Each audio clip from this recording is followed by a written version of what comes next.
Good morning, everyone. Good morning.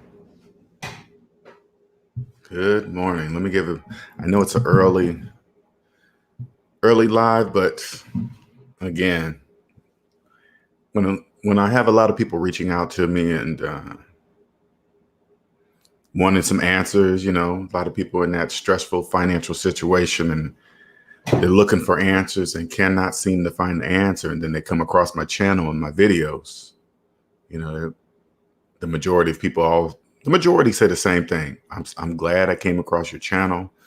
I've never heard anybody speak about debt the way you do, finances the way you do. And the only thing I can say is that the only thing I'm using is the math I learned in grade school. That's it. It really is that simple. Finances have been made to look complex on purpose. Debt, credit, stuff like that. It's designed to keep people confused and in debt.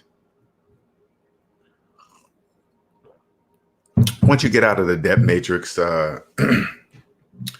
you can clearly see that there are two economies. There's one that the majority see, and then there's one that the majority cannot see. It's mathematically impossible for them to see it, right?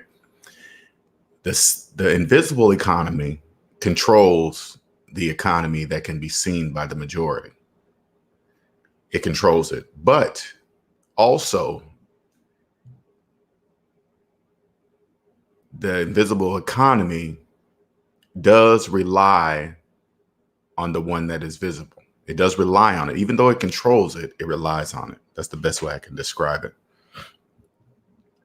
But anyway, if you're new to my channel, my name is LJ Young, and I am a 100% debt-free motivational speaker and personal finance educator. I help people become financially free by helping them financially see outside what I call the debt matrix. And the debt matrix is a place where everybody lives that believes in credit and debt, believes in financing anything and everything that goes down in value, and don't mind paying double, triple the price for something that's probably not even worth the sticker price on it. They just, whoever's selling you something, a product, and I'm not knocking any business, but whoever's selling it, they just made up a price. And if you can get the majority of people to believe it, they just believe it. Like, for example, if you see a Gucci bag or some red bottom shoes, you physically logically know it didn't cost that much money to make those pair of shoes or make one bag. It didn't really cost that much. All they did was make people believe that it cost that much. Okay. What's up, Mark? Kurt, hello. Naima, welcome. Good morning. I see you there. Much appreciated. Thank you. Thank you. What's up, Ill Wills? Welcome. Welcome, everybody. Hey, you guys are, well, East Coast is up early. Oh, yes. I forgot. It's Wednesday. See, hey, I'm sorry. I haven't had a traditional 9 to 5 in a few years. And then I'd be like, hey, why is everybody up so early? Oh, yeah, that's right. Everybody got to get to work. Okay, I'm the one up late. Oh, that is funny. Sometimes I do forget. And for those of you that are thinking about becoming financially free, I'm gonna tell you something. Once you're out of debt, the days of the week no longer matter. I don't care if it's Saturday, Sunday, Wednesday, Tuesday. It really doesn't matter unless I have an appointment. That's the only time I really look at the days of the week. So, and then when Friday or Saturday hits, I'll be like, it's already Friday. It's already Saturday. It's crazy. But anyway, welcome everybody. Come on in here. All right, today's video is, I'm only going to be talking to those because I have a few people I have a few clients that are ahead of the game, right? They have reached zero and now they're free. Good morning, Amina. They are free, right? And most of my videos really are talking to the people that are trying to get out of debt. But today's video is I'm only going to be talking to those of the people that are at zero and now they are trying to build wealth. And so Once you get out of debt, you clearly understand that there are two languages when it comes to money: debt and debt free. If you've been in debt all your life, you only speak debt. And then when you get out of debt, you speak both, debt free and debt, right? And when you get out of debt and speak both languages and you start to build a business, you will know how to sell to those whom are in debt. Okay? That's the best way I can describe it. And the way you do that, let me give you an example. I'll give you a quick example. Student loan debt. Let me use student loan debt for a second. There is only one way to get out of student loan debt. Work hard and pay it off. That's the only way. There is no other way. If you don't do that, you're going to die with it, okay? Now, since I speak both languages, all you got to do is not me personally. I couldn't do this because of the business I'm in, but there are a ton of businesses out there that are selling people things, vehicles or something that's trying to show them a different way they're selling them something, a different, how do I even put that in words? They're trying to sell them something that doesn't exist. Like there's another way to get out of student loan debt. So they sell it to them and people buy it, believing it. Okay. Because the majority of people that buy that kind of stuff, they don't believe they'll ever pay off student loan debt. They've set this in their mind, so they accept it, and then they think there's another way that they can pay for to get out of student loan debt, and there's not. That's why they keep selling it to them. You know, you look all over the internet. There's a million and trillion ways other than pay off your student loan debt yourself. Invest in something. Buy this MLM. This will help you pay off your student. You know, just different ways, and people believe it. Okay. When you're out of debt, you can clearly see how many people are doing that, just taking advantage of a lot of people that have given up on ever paying off their student loan debt. Anyway, today's session is I'm only talking to those who are out of debt. I'm only going to be speaking debt free. Okay. I'm not going to really, while I'm reading this off, because I came up with a list last night. While I'm reading this off, I'll explain it at the end if you have any questions. But during this video, I'm only going to be speaking debt free. I'm only going to be talking to those who speak debt free. Okay. All right. So, and if you have any questions on what I'm saying, please save them till the end. Okay. All right. So this is Life After Debt. Life After Debt. Listen to money collectively.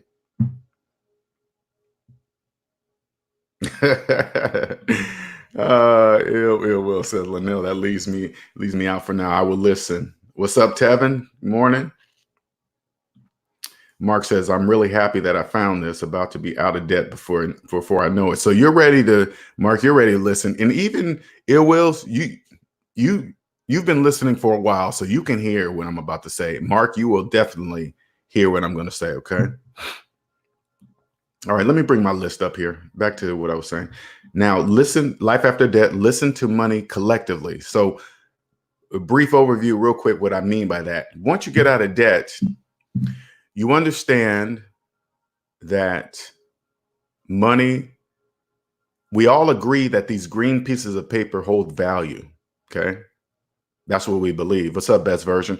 So unless we believe these green pieces of paper hold value collectively throughout the United States, it wouldn't work. Okay. So that's what I mean by listen to money collectively. So again, so once you're out of debt, you stop thinking about money individually and think about money collectively. Okay, here I go. I'm only going to be speaking to those whom are debt free, and I'm only going to be speaking debt free. Okay.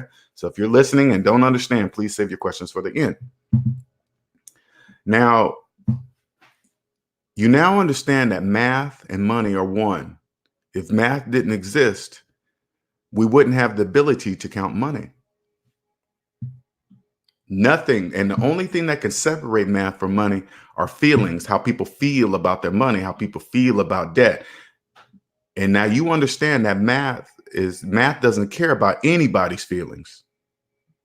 You now know not to ever mix your feelings with your money. Don't ever do that ever again. You know that. It doesn't matter the situation. But if you do, I want you to go in knowing that you're about to make a financial decision using your feelings. So if you lose, you're going to know you're going to lose. Okay. You now understand that 85% of Americans are in debt. And according to math, money doesn't exist for them. They just believe it does, and math doesn't care what they believe. For example, if they have, $1,000 cash in their pocket and they have $50,000 in student loan debt, according to math, they're negative $49,000 in the hole. It doesn't matter what they feel, believe. It doesn't matter how they feel about it. They are broke. They do not know. And let me go. Let me stop before I get on a tangent. Money only exists for those who are not in debt, meaning our finances are in the black. Our finances are above zero. Now, some of you, I know now that you're on this side of the debt matrix, you're outside the debt matrix. Some of you will get frustrated because family members and friends won't listen to you. It's like finding a new religion. You're like, hey, man, I found the answer how to be free. I found the answer how to become a millionaire. And then you're just wondering why they won't listen to you. Okay. And so you get frustrated and you can feel kind of bad for them when you see them digging themselves further in the hole. But you must remember, they are choosing not to trust math. And until they do, it's nothing you can do for them. Nothing. It must be this way, regardless if it's your family, friends. The majority must remain in the debt matrix for us to remain rich, for us to remain wealthy. They must continue to finance cars, shoes, cell phones, washer and dryers, lawnmowers, vacations. They must believe that they're doing that. Okay? Until they come to you and when they come to you, they will be ready. Why? Because they will trust mathematics. But until then, sorry, you're not going to be able to help them. So stop. Be cool with them, but never be cool with your family and friends, but never talk about money around them ever until they're ready. If a friend or family member tells you that they got an awesome interest rate on a new car, this is where you usually, like when you're out of the debt matrix, this is where you usually stop listening to them because no one gets a finance car on sale, but they don't know that. Okay. They don't know nobody gets a finance car on sale. Somebody financing a car, the sticker price on the car doesn't matter to them, but they don't know that. Okay. So to remain in their life, you must just play along with them as if they really did get a good interest rate. Oh, wow, that's cool. Yeah, that car is cool. Man, it smells like a new car in here. That's awesome. Great. Because if you don't play along inside the debt matrix, you're not going to have any family and friends around you. They're going to think you're acting as if you're better than them and all this stupid other nonsense, but they don't know you're just using mathematics. Okay. It must be this way. It's a hard pill to swallow, but the majority must remain in the debt matrix. That's the only way the invisible economy can sustain. Okay. If you hear those getting emotionally involved in the student loan debt crisis, the reason why they are like that, it's because they themselves are in student loan debt and don't believe they'll ever get out. They don't believe it. That's why they get all emotionally involved every time the student loan debt crisis thing pops up. Once you now understand, now that you're out of student loan debt, you barely even think about it, right? You don't care. It's none of your business. You are no longer part of that $1.6 trillion nonsense. That's how to tell. That's how to weave through all the fakers. Okay. You just say a few things and you can tell that they're in debt. So say like you bring up the student loan debt crisis, but you see them have a brand new car, but they're tripping on the student loan debt crisis. You got to ask yourself, what are you doing with that brand new car if you know you're in student loan debt? Because they don't trust mathematics. That's why they have a new car while they're in student loan debt. That's why they go and finance a house, a 30-year mortgage, while they're in student loan debt. And then they're complaining about student loan debt. That doesn't make sense. If they use mathematics, they would see that. But you must remain quiet. Do not say anything. If you just want to know about their finances, just ask simple things like that. Just say simple things like that, because people that are not in student loan debt, they do not get emotionally involved in that nonsense. Okay? At all. Especially emotionally, there's no reason to. Okay? All right. Now that you are free, you never, ever do business with anyone without seeing their personal credit report first. Their personal credit report must look like yours. It must look like mine. This is how it must look. It will show a person's personal credit. Now, I know it seems uncomfortable to ask such a question, but it doesn't matter. Those are feelings, okay? Doesn't matter how they feel about it, okay? It will show a person's personal credit report will show if they respect their own finances. If they don't respect their own finances, they'll never respect yours or your businesses. Never partner with a person without seeing their personal credit report first, ever.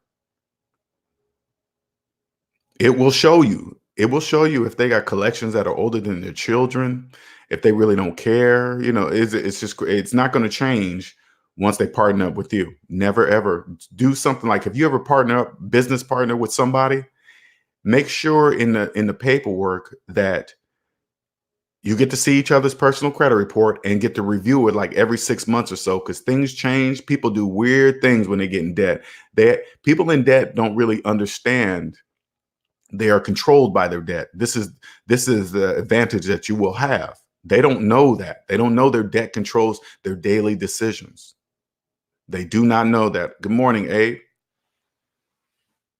It does, and it doesn't matter if they know or not. That's irrelevant. Math doesn't care how they feel about it. Okay. You now understand that financial freedom doesn't mean you're rich. It just means you're not in debt. It just means your finances are above zero. That's it. Now, if you told the average person in debt, hey, I have a net worth of zero, they will think you are broke.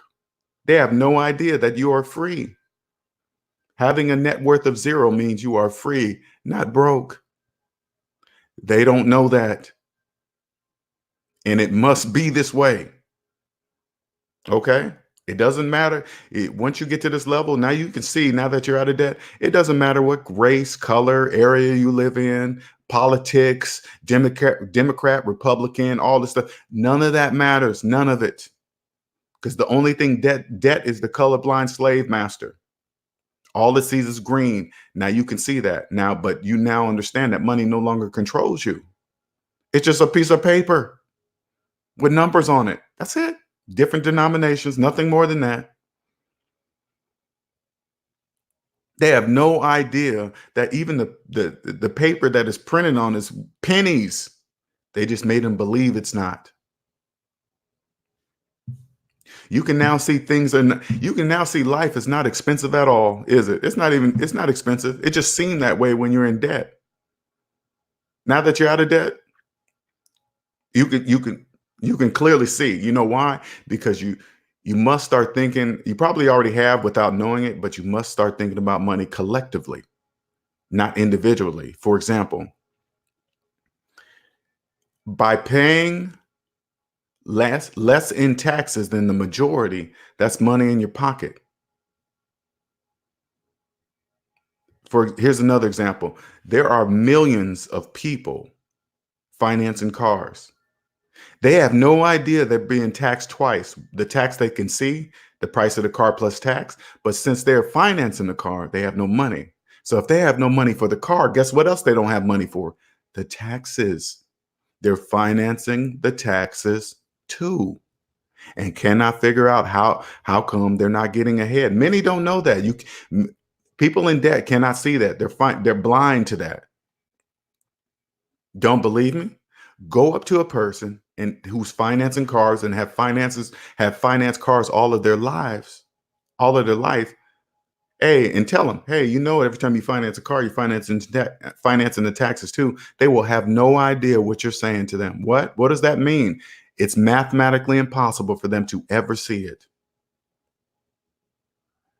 Now imagine financing a house. Can you imagine the taxes on a $300,000 or $400,000 house? If they don't have the money for the house, guess what? They're financing those $400,000 of taxes on a house. They're financing them over 30 years. And then they believe they're a homeowner financing something for 30 years of their life. Money that doesn't even exist, money that they haven't even earned yet. Haven't even earned it yet, but promised it to the bank, and they believe they're homeowners. That's why they're in debt. But it must be this way. You must think collectively.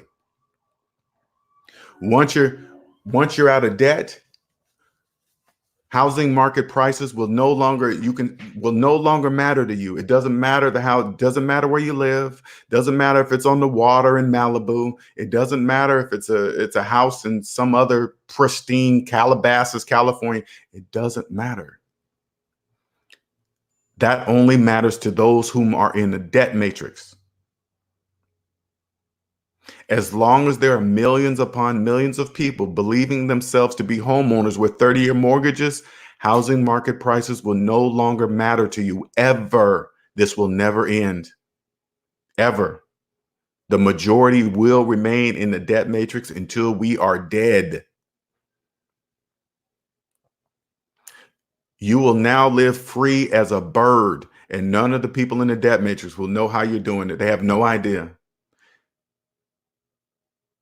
Anything you pay less than the majority is money in your pocket. That's called phantom income. It is real. And it's only real to those of us that are not in debt. It's mathematically impossible for people in debt to see it. Always think about money collectively, never individually, ever.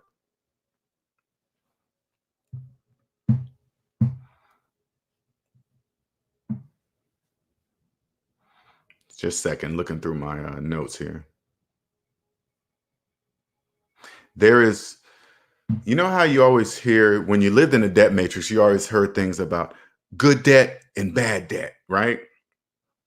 Now that you're out of the debt matrix, good debt, bad debt, those are feelings. Debt is just debt.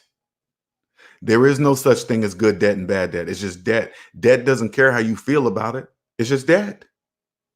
So whenever you hear somebody say things like that, you better stop listening to them, because they're just telling you their feelings about it. That's irrelevant. If somebody comes up to you and says, now, hey man, that's bad debt or good debt, you just say, think in your mind. Don't say this out loud. Okay. Never say things like this out loud. Just think to yourself, why are they telling me their feelings about their debt? I don't care how they feel about their debt. That's irrelevant.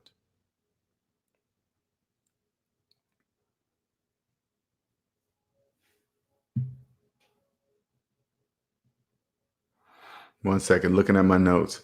Now you can now see how easy it is to become a millionaire. You will go through phases of becoming upset with yourself. What would I write? Self by not seeing something. Oh, okay. So yeah, this is the tough part. Okay. Now that you can see how easy it is to become a millionaire, every now and then you're going to be upset at yourself for not seeing something so easily to see. Okay. You will this is just part of the phase, okay? Because it took me a year to get over that part. It took me a year. I could have been a multimillionaire in my 20s. Easy, easy. It's not even hard. It just seems hard when you're in debt. So you'll get over that. It'll take a minute, but every now and then you'll have flashbacks. It counts on what age you are. If you learn this in your 20s and 30s, it won't be as bad. Okay. But you'll quickly get over it. You know, money, the majority spend that don't is money in your pocket. Okay. Phantom income. Okay. I was talking about phantom income. I'm looking at my notes here, you guys. When you will see how fast your money will stack when you include phantom income. And phantom income is basically paying anything less than the majority. So let's go back to the cars. So people that finance cars don't realize they're being taxed twice. One they can see and one they cannot. Okay. And then you add interest on that. And then You add over 72 months or 84 months, how long they finance the car. They're so far upside down in that car, they will never understand why they're in debt because they keep doing it, right? If you have a paid off car, you don't pay that kind of those phantom income. Those are called phantom taxes, I guess. I'm gonna make up a new word, phantom taxes. You don't pay that kind of stuff ever. You never finance anything that goes down in value, but they do it every day like it's normal. It is normal to people in the debt matrix to finance things that go down in value. They'll never get financially ahead. So here's another way to look at thinking about money collectively, okay? $1.6 trillion in student loan debt. Money they pay, like that's 45 million people. Money they pay that you don't, like by not having student loan debt, that's phantom income in your pocket. If the majority are making student loan payments and you're not every month, like, man, I'm trying my best to describe this. Say like there's somebody, you have a roommate that pays $500 a month for their student loan debt, okay? That's about $6,000 a year. At the end of the year, you will have $6,000 more than your roommate because you don't have student loan debt. That's called phantom income, okay? Trillions in car loan debt, same thing. You don't have a car note, that's money in your pocket. Trillions in credit card debt, don't use a credit card, that's money in your pocket. That's phantom income.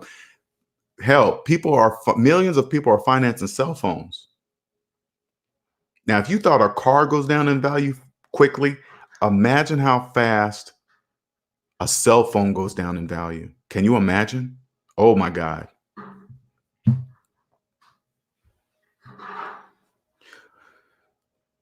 I want to be the first to welcome you to the other side. This is why I have a package that I sell, because you're going to have a lot of questions and there's not many people you're going to be able to ask these questions of, because the majority of people live in the debt matrix. They will have no idea why you're asking such questions. Why do you want to do that?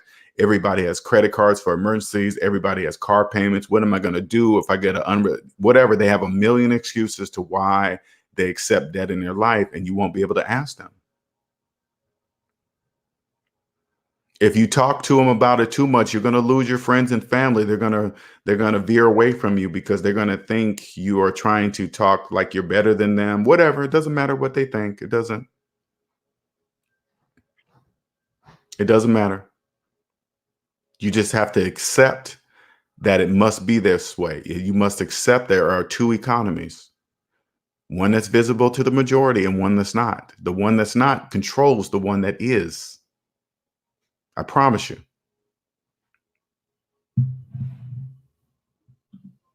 All right, that's it. That's it. Any questions? What's up, best version? Quentin, what's going on? Cosmic Wisdom, hello. Good morning, everyone. Good morning. And if you're new to my channel, please don't forget to hit the subscribe button. Don't forget to do that. There's my email.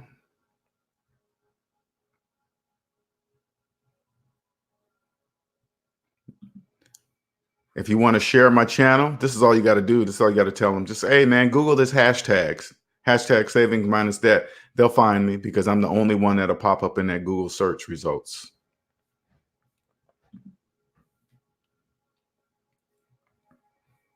If you're new to my channel, don't be shy. You can ask any question you wish, anything personal finances related, anything.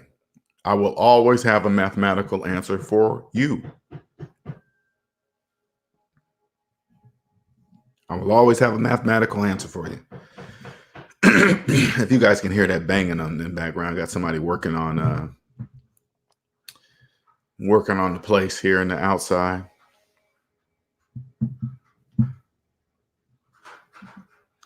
Abe says, what do you do after being debt free? Anything you want. Your whole mindset will change, Abe. Everything will change. That's the best way I can describe. Like, think about it this way. The majority of people, I believe, this is my personal belief. I believe everybody knows what they would love to be doing for a living. If they can make money from it, they would be damn near working for free. Because if you love what you're doing, like, for example, I have to make myself take days off. I have to, because I could talk about debt every single day. Honestly, you guys, I could make a video every single day without even thinking about it, whatever. But that would throw the balance of the rest of my life off. I would not be spending time with my woman. I would not go to the gym, if I don't balance my life. So when I worked, I was looking forward to the weekends off, right? Because I didn't want to be there. But now that I'm doing what I love, I have to make myself take days off. Ain't that crazy? That's how it works. But again, Abe, once you're out of debt, because you got to remember, once you're out of debt, you don't think about money and debt anymore because it doesn't exist. So now your mind is freed up to do whatever it is that you love. Okay. Cosmic Wisdom says, I haven't forgot to join one of your YouTube sessions either. Okay, yeah. I know we haven't. I was going to wait till you're ready. It's not a big deal. Whenever you're ready, no rush. I know you haven't forgotten. Roflex says, I just finished paying off my car. I want to use that payment money now for savings and home improvement. Roflex, by paying off your car, are you debt free? Do you have any other debts? Because this is how you can tell, Roflex. Add up all your savings, add up all your debt. Savings minus debt equals how much money you have to save. Savings minus debt equals how much you have for home improvement. So you tell me, let me know. Do you have the money for those things? Charles 2003 says, what do you think about 529 savings account for college? I'm looking into this for my son. That's a if I'm remembering right about a 529 college savings account, I believe that what if your son grows up and he has a bad attitude, or he decides he doesn't want to go to college? You can't get that money back without a penalty, right? Or you have to pass it along, because my best understanding is that you can only use it for school, right? And so all that money is going to be locked up. I don't know. Personally, I would never do that, especially once you become debt. I said, put it this way. Once you become debt free, you will know exactly how to pay for your kids' college. Okay, let's put it this way. This is what I would do. Now that I'm financially free, I would have my kid take out student loans. I would.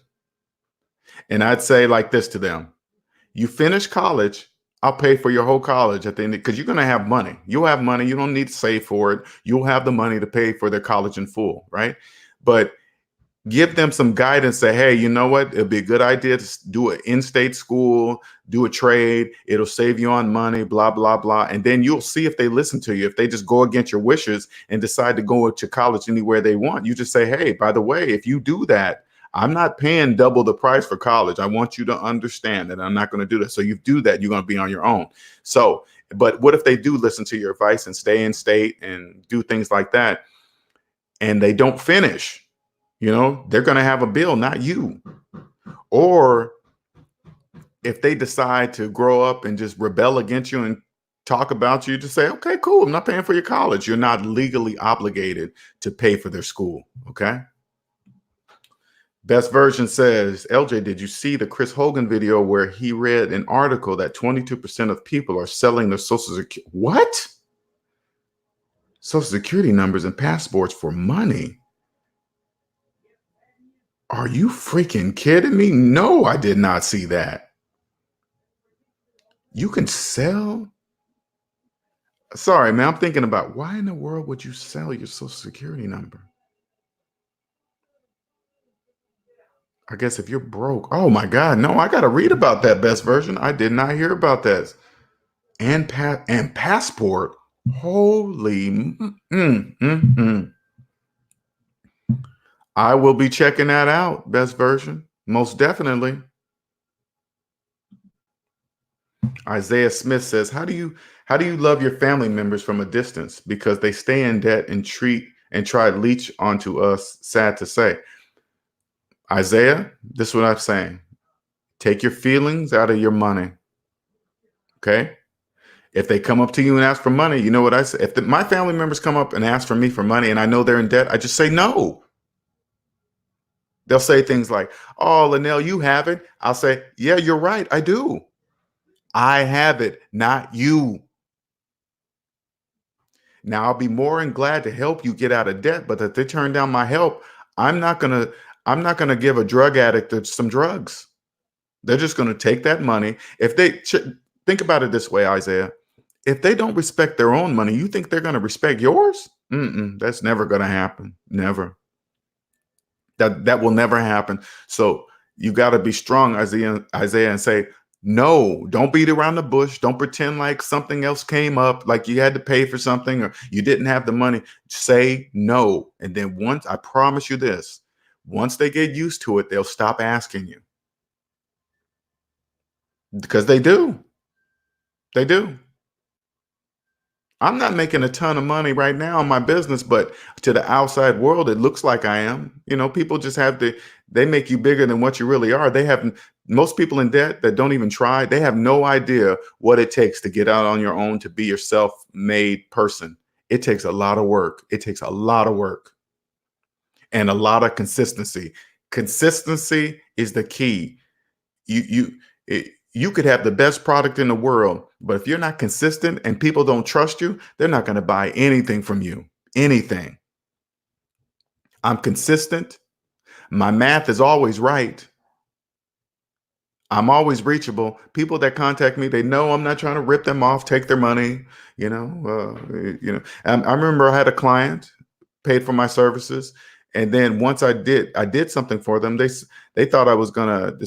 He thought I was a person like a credit fixer, like I was going to improve his credit and do this. And it's weird how people, and that's due to my fault. I didn't explain to him clearly what I do. I help you create a plan to get out of debt.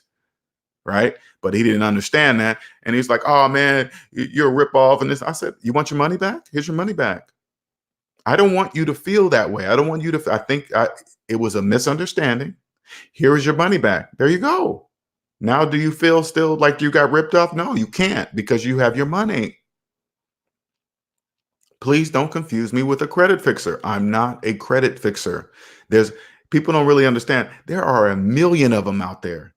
Never once do people stop and say, "Why are there so many credit repair businesses out there?" Because they're not doing anything for you. The majority of people just want to improve their credit so they can get deeper in debt. People in debt do such things, And Isaiah, if your family members are part of the debt matrix, there is nothing you can do for them because they don't trust mathematics. There is nothing you can do. So don't involve your money into their nightmare.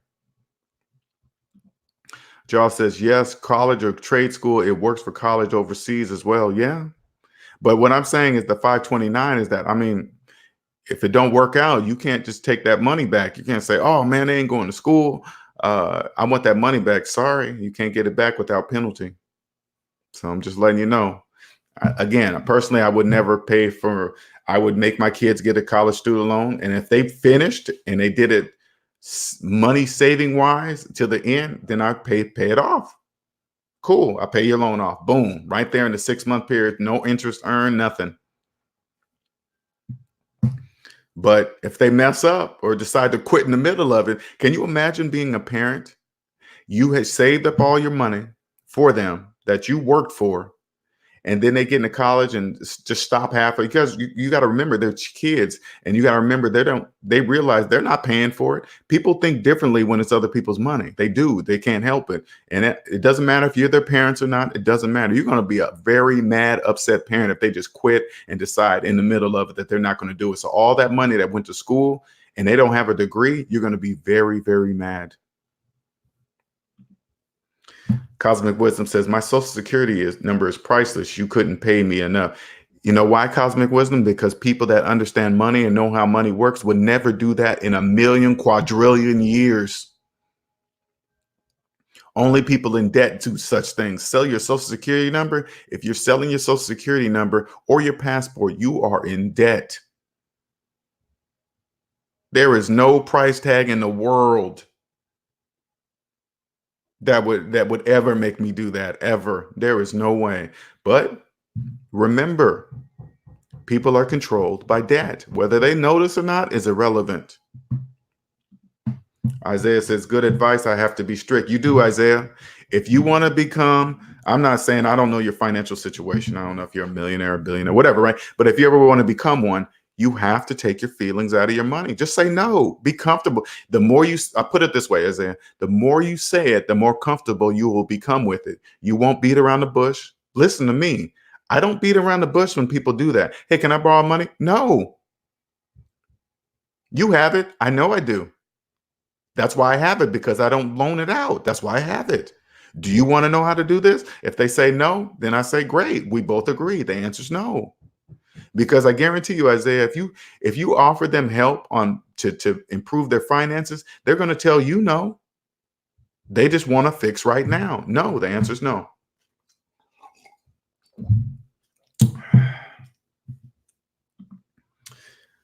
Best version says, Cosmic, they are in debt. They sure are. No different than when they do, those trade lines where you can author, somebody's trying to improve their credit and you put them on your credit report or card as an authorized user. And so they help them improve in credit. Only people in debt would do such things. So this is how they made, this is what the majority of people cannot see. This is how they made a match made in heaven. The majority of people in the debt matrix believe people with good credit have money. That's the first misconception. Credit and money has nothing to do with each other. So people with good credit scores they find somebody with a good credit score that's up to their eyeballs in debt, and then they pair them with somebody that has horrible credit that's trying to improve their credit. So they pay the person with good credit, they pay that person money to add another stranger onto their credit report and they get money from both people, the person that's looking to improve their credit and the person with good credit trying to make some money because they're so deep in debt, and they pair them together. That's it. That's how they pair those kind of people. But if you manage money well and you're not in debt, there's no way in a million gazillion years that you would add a total stranger to your credit report in any form or fashion. Never in a million years. Only people in debt do such things. Cosmic Wisdom says, well, if people pay off their debts, their credit score will improve by default. Yes, Cosmic Wisdom, doesn't that sound so simple? You know that's true. I know that's true. They don't know that's true. You got to remember what the banks are pushing out there, though, Cosmic Wisdom. Like, have you noticed, like, if you pay off a credit card, your credit score drop? People in the debt matrix think that's a bad thing. They're like, oh man, I can't pay off my credit card and close it, or pay off my credit card, my credit score drop. Yeah, it'll drop temporarily, but not forever. But people in debt don't understand that. If you pay off your debt, your credit will improve naturally. It will. But hey, nope. You're right, best version, true marks. But hey, best version, Cosmic Wisdom. It must be this way. If we want to remain millionaires, billionaires, remain wealthy, the majority must. Let's put it this way. Let me put it this way. What I'm telling you right now will never change, ever. This will never change. This is the only thing that withstands the time. The majority will always remain in debt. Okay? This will never change. And let me tell you guys something so you can understand. I've discovered investments that are guaranteed ROI every single year. Anything to do that will save you taxes locally, federally, look into that. Because the taxes you don't pay that the majority does is money in your pocket. And it cannot be taxed. Phantom income. So when I buy, say, like, when my business grows, I live in Myrtle Beach, South Carolina. You know what I'm going to do? I'm going to hire a lawyer Like, look for the local taxes and hire some kind of lawyer, real estate, whoever, what type of lawyer. And I'm gonna say, hey, I want you to look around and see what the city is offering as a tax benefit if I invest in something that they're trying to do here locally. What are the tax savings? And that's what I'll look into. Anything to do with taxes that will save me on taxes every single year, locally and federally, that's what I'm investing in. That's guaranteed ROI. Every single investment is guaranteed ROI. Stock market, anything you invest outside of yourself, none of that is guaranteed. That's the only guaranteed ROI. Guaranteed ROI is taxes, tax savings. Ill Will says time is precious, it's priceless, and you are in charge of your time and you are rich beyond most people. Yep, it's priceless. Well, that's what true wealth is, Ill Wills. Wealthy is owning the time in your life, because if you own the time in your life, that means you have the time to make as much money as you wish. If there is no limit. But first, you must own the time in your life. Best Version threw up the link there.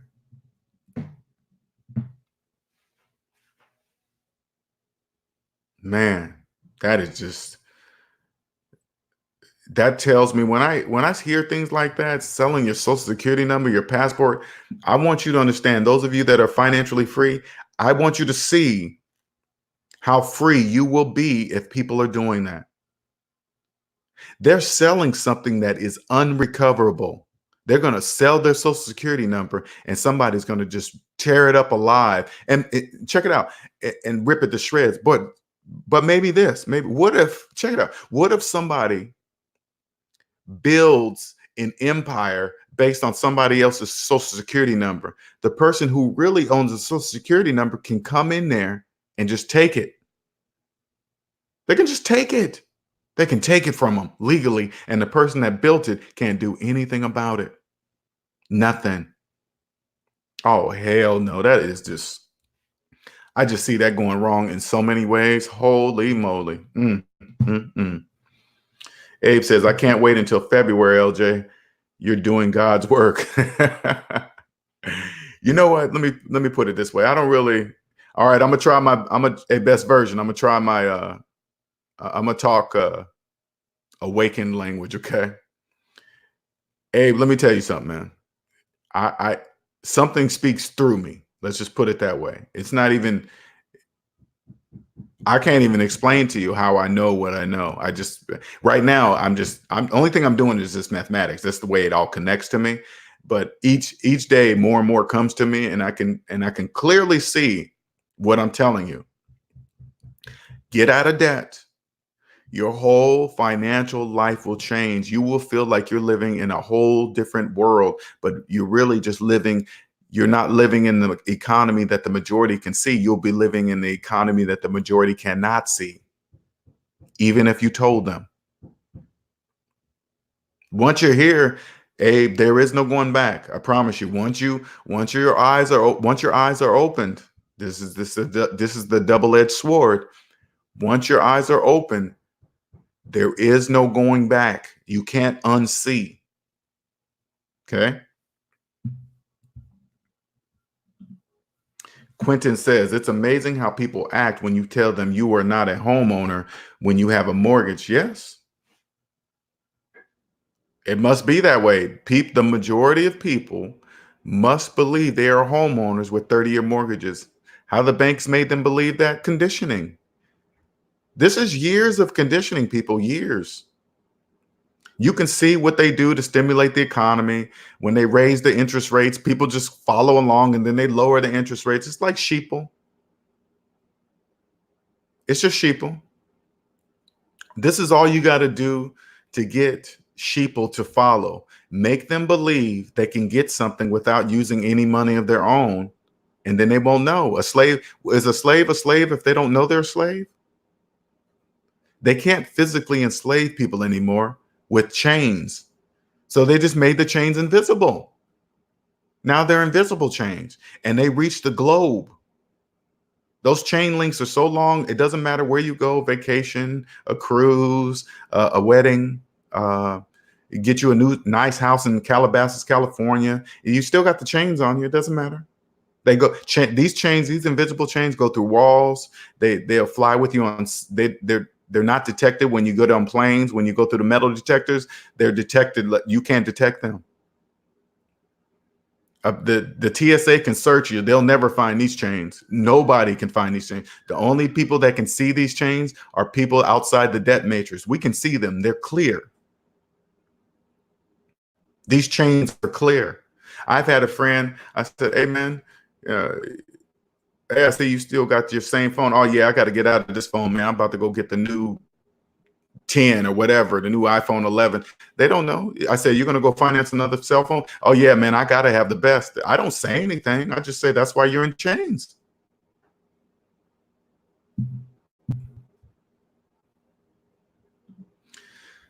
Elijah says, good morning, SMD. Definitely know where all your money goes. Once debt free, do as you wish and invest wisely. Yeah, you're free. No longer have, once you're debt free, you no longer have the invisible chains on you. Lord Vale says, I only have $500 left in debt. I'm currently paying it off. Thanks, Linnell. You are welcome, man. Congratulations. Hey, Lord Vale, check it out. Isn't it a shame that I'm probably the only person that you can come to, or excuse me, the SMD family that you can come to in this group that will actually be happy for you that you have $500 left to pay off on your debt. We are congratulating you here. You try to tell that to somebody in a debt matrix, they'll think you're showing off, you're trying to brag or something, right? It's a shame. Welcome to the other side. Welcome. Kevin Red says, are you buying a house in Myrtle Beach? Yeah, when I have the money. Right now, the only place my money is going to right now is me. I'm only investing in me right now. That's it. And when I decide, this is my place. I love it here in Myrtle Beach. I ain't gonna lie. I came from Seattle, Washington, living in Seattle, Washington all my life. This past July, I moved to Myrtle Beach. I absolutely love it here. Now, mind you, I was coming down here for a couple years before I actually moved here. I love it here. I live in a place where people come to vacation. This is where I live. I love it here. Absolutely. I love living. Never once when I worked, when I had a job, when I would go places for vacation, never once did I say, wouldn't it be nice to live in the place I want to go vacation? I never thought like that. That's where I live now.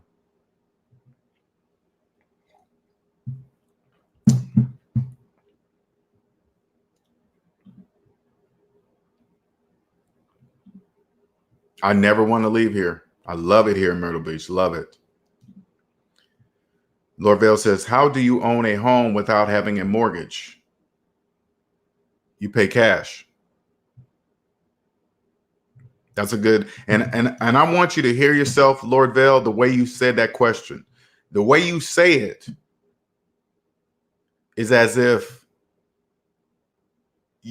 that's the only way to buy a house, and that's not. There's people out here that buy cash for homes, but when you're out of debt, you don't pay housing market prices. Housing market, you'll go buy, you go to the court steps and buy a tax liened home, foreclosures. As long as there are millions of people with mortgages that believe, with 30-year mortgages that believe they're homeowners, housing market prices will no longer matter to you, but you must become debt free to see that. Okay.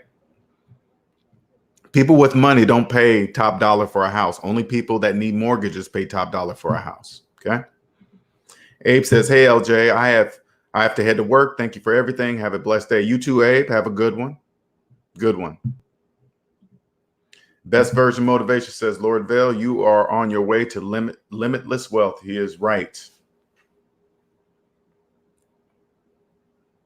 When you, Lord Vale, whether you believe this or not, I don't know if you do, but the universe,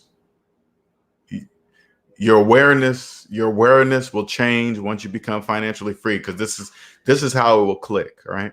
You get out of debt, you will see things that you never saw before financially. You'll wonder why you didn't see them before, and then you will start to wonder what else is there that you've been told that you never took the time to verify to be true. Right? Like just with the statement you made, how are you gonna own a home without a mortgage? You pay cash for it. but you buy it as a tax lien or foreclosure, or you just buy it from somebody in debt.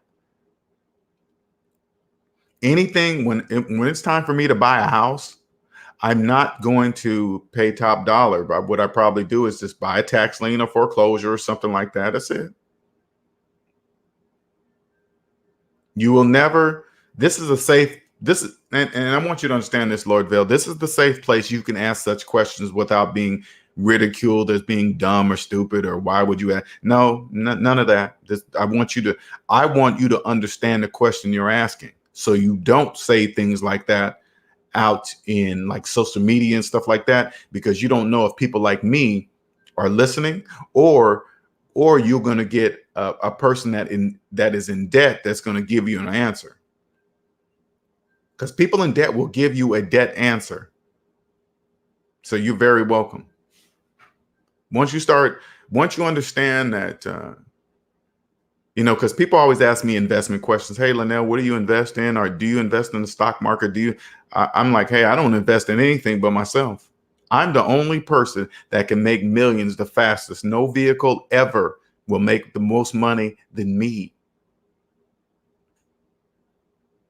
I have interest in myself. I have interest in you. I have interest in the SMD family.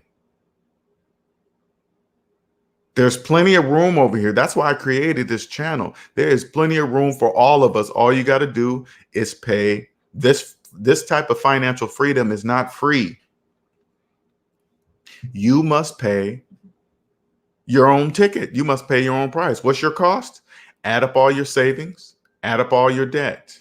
Savings minus debts equals how much money you must pay to get on to get into this economy, the invisible economy. That's the price of your ticket. Savings minus debt equals the price of your ticket. That's how much it's going to cost you to enter over here.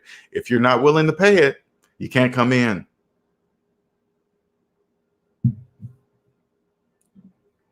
Best Version says, Lord Vale, when you are debt free, your money will stack. Hey, Best Version is not lying. Your whole paycheck will be yours because you will be so out ahead of your household monthly bills. You sure will. You won't even, look at it this way, Lord Vale. When you hear the word budget, okay? People in debt believe budget. People equate budgeting as no fun. You can't do anything, restriction, but they don't really understand. It's just temporary. Budget, once you use a budget to get out of debt, right? And then you get out of debt, you'll see that your budget is just your normal lifestyle now. It's not even a budget. You don't even have to try to save money. You just do. You just don't spend money. I mean, never in a million years would I ever finance a car, ever. I would never, ever finance a cell phone. I would never do that, ever. I couldn't even imagine locking myself to a depreciating car for 6 or 7 years, 72, 84 months, 60 months to a car. Each time a person finances a car, guess what they're like? Guess what they're putting on the invisible chains.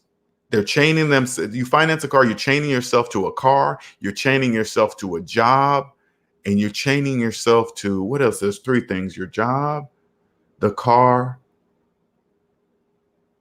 Oh, and there's another one. I know there was 3. Each time you finance a car, you're chaining yourself to the job, the car. Oh, and the bank. The bank, you're chaining yourself to the bank, the car, and your job, and don't even know it for 72 months. You got to be crazy. Hello, Beauty Jock. Welcome. Never in a million years would I do that. I can't believe when I think back sometimes, I used to sit at car lots for 8 hours to buy one car. And they would drive that car up to the front of the store up front of the building so I could just look at it. That it would encourage me to keep trying, keep staying there, doing whatever it takes to get financing. I'm crossing my fingers the whole time to be chained to that depreciating shiny object that's sitting in front of me. They are good, man.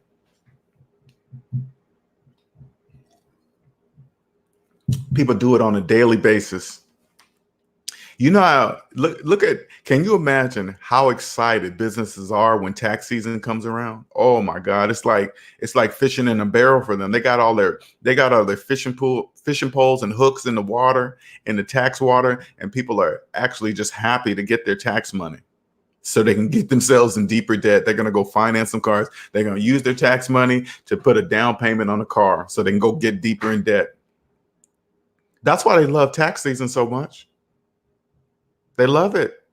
People that are happy about their tax returns, they they act as if the government is giving them something. No, they just gave them too much. They just gave the government too much money during the year, but they don't know that. They have no idea what they're saying or doing. Not a clue.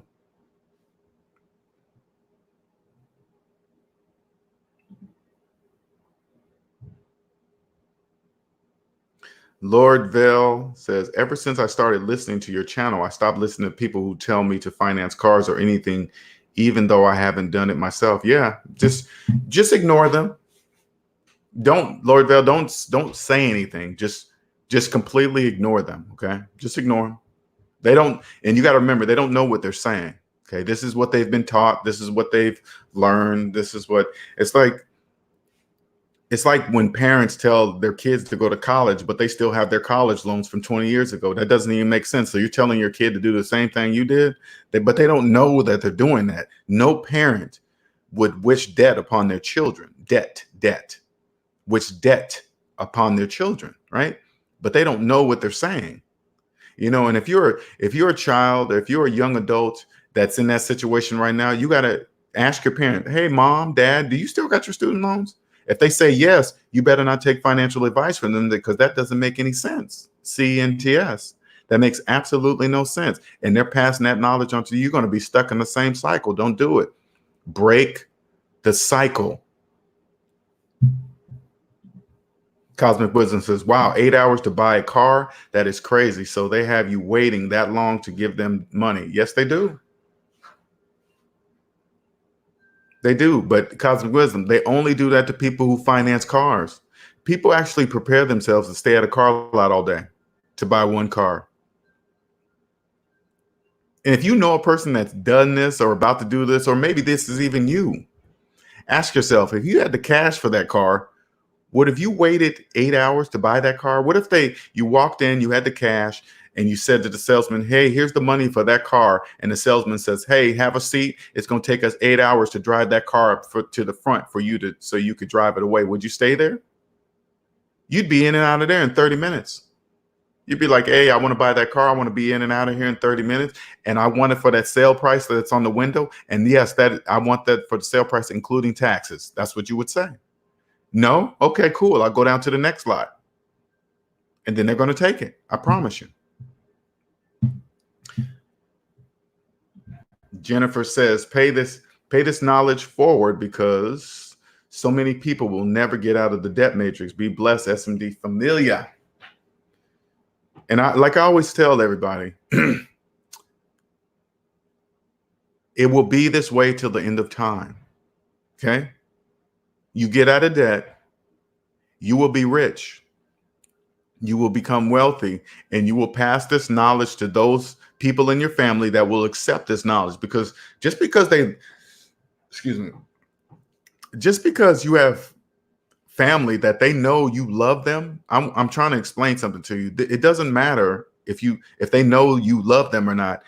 This is strong conditioning. You're against social media, the biggest fakers out there. You think they're going to listen to you? It doesn't matter. I promise you, it doesn't matter. They have to be ready to hear you. So it's going to be, once you get out of debt, you're going to be so excited to share with your family and friends. But if they don't hear you, you need to stop. And you don't even have to get too deep into it. If they're ready to hear, just say, hey, man, it's probably not a good idea to keep financing cars. If they say, oh, man, this is the way I do it, this is how I do it, that's where you stop. Or if you say something like, hey, man, you probably should, instead of financing that car, you should probably pay off your student loan debt. Oh, man, that student loan debt's going to take forever. I'm not doing that. I'm trying to live now. That's where you stop. You say nothing else from that point. You're totally quiet.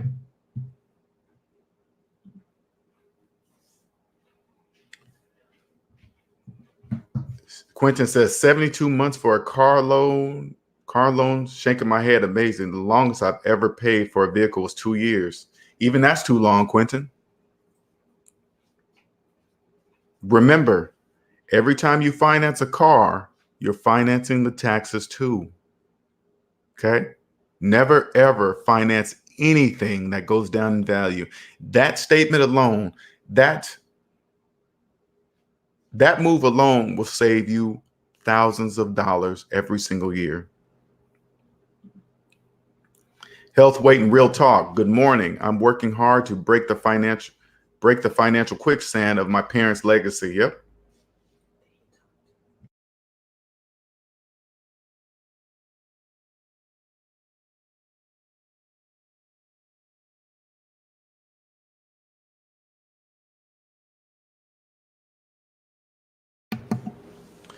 Yep. Break the legacy. You know, you can do it quietly, maybe, hopefully. But this is the tough part. There's going to be resistance and you have to ignore it. And this is how you stick to it. Okay.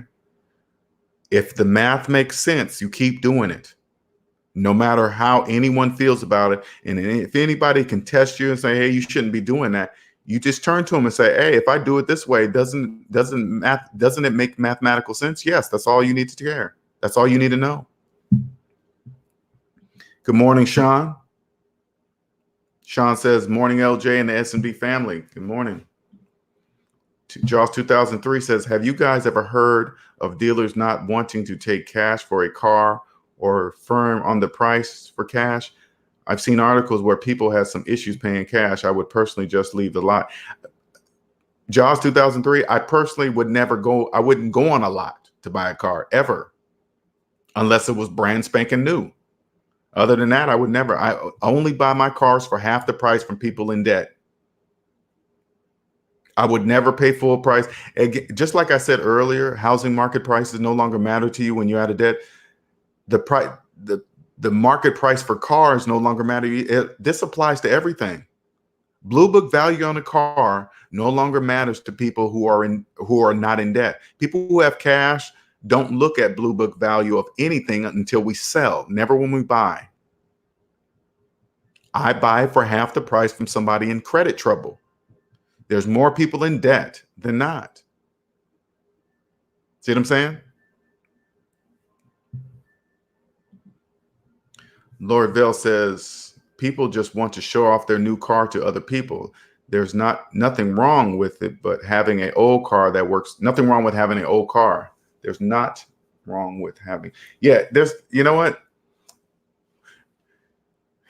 Also, when you're not in debt and you have an older car, it doesn't look like an older car because you have the money to keep it from looking like an old car. People believe that you have an old car, it's going to be a piece of junk or whatever, right? It's not. I'm going to show you guys a picture. I have a 1995 GMC Yukon, okay? And one second here. Let me bring this up here. I want you guys to see my truck. I have a 1995 two-door GMC Yukon GT. Okay, one second here, so you guys can see.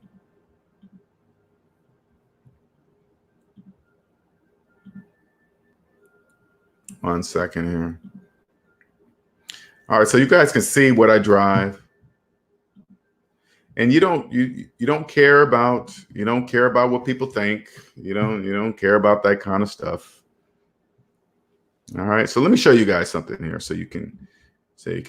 All right, one second here. All right, so this is my 1995 GMC Yukon GT. This is my truck. All right. Now, does it look like, because I drive an old car, does it look like I'm a broke person? Does my truck look like I have no money? See what I'm saying? Does it look like that? This is a 1990. It's going on 25. It's 25 years old this year. Does it look 25 years old? Not to me. People offer to buy my truck every single day. People always say, "Hey man, oh my God, I know it's old, but it doesn't look old." Exactly, because I'm debt free. Oh, let me show you another picture of it. 1995 Yukon GT. You rarely even see the Yukon GTs. That's exactly why I bought it. They see the two-door, you see the two-door Chevy still driving around all the time, but to see a Yukon GT two-door, you never see those. That's why I bought it. Look how clean that is. It doesn't even look like does that look like a 25-year-old truck? Because anytime something goes wrong with it, guess what? I have the money to replace it with a new part. So if the engine ever goes out, guess what I'm gonna do? I'm gonna put a brand new engine in it. Not a used engine, a brand new engine in it. Because if it lasted 25 years on this engine, it'll last another 20 years on a brand new engine.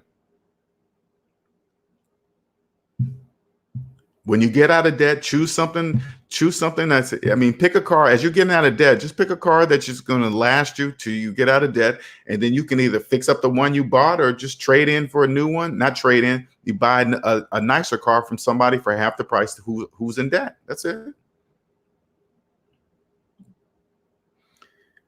Jaws 2003, got you. So doing a private sale is good since you can get a better price. Oh yeah, that's the only way to buy a car. Again, there's more people in debt. So if I go to buy a car, I'm going to a personal person. I'm gonna listen to their story. If they're speaking debt and they're desperate, that's a better chance for me to get the car for half the price. I would never step on a car lot to buy a car ever. Car lots, they're there to make money, not to. I know people think there's not, but they're a business. They're there to make money. Lord Vale says, what's your thoughts on buy here, pay here dealerships? No, sir. I wouldn't touch them with a 10-foot pole. Those kind of places are for people in debt. Okay. Highest interest rates, buy here, pay here. No, sir. Don't ever do that. Only people in debt go to places like that. Don't ever do that. I already tell you, don't step on a car lot. Unless you're buying a brand new car, you buy it from a car lot. But other than that, I would never do that ever. Honestly, until I get my woman a car and then get a house, I want to get a Tesla. Pay cash for a Tesla. I'll never pay gas. Oh my God. You know how much money I'll be making, saving? That's phantom income. Because don't get me wrong. People that finance Teslas really believe they're saving money on gas. They're not saving money on gas. Not at all. People that finance Teslas believe they're saving money on gas, and they're not. They just believe they are. The only way you're going to save money on gas is if you paid that Tesla in cash. That's the only way you're going to save money on gas, okay?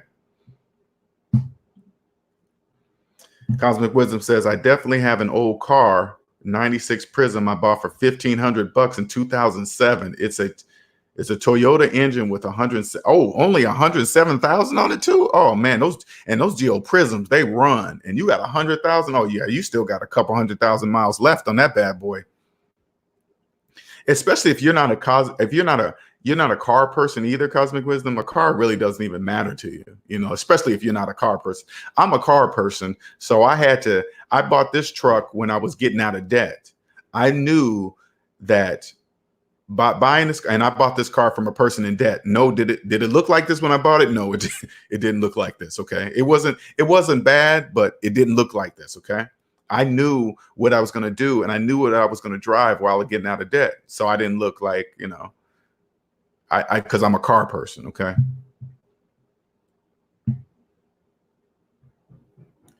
Thank you, Jaws. Appreciate it. It's clean, and it's clean because I have no debt.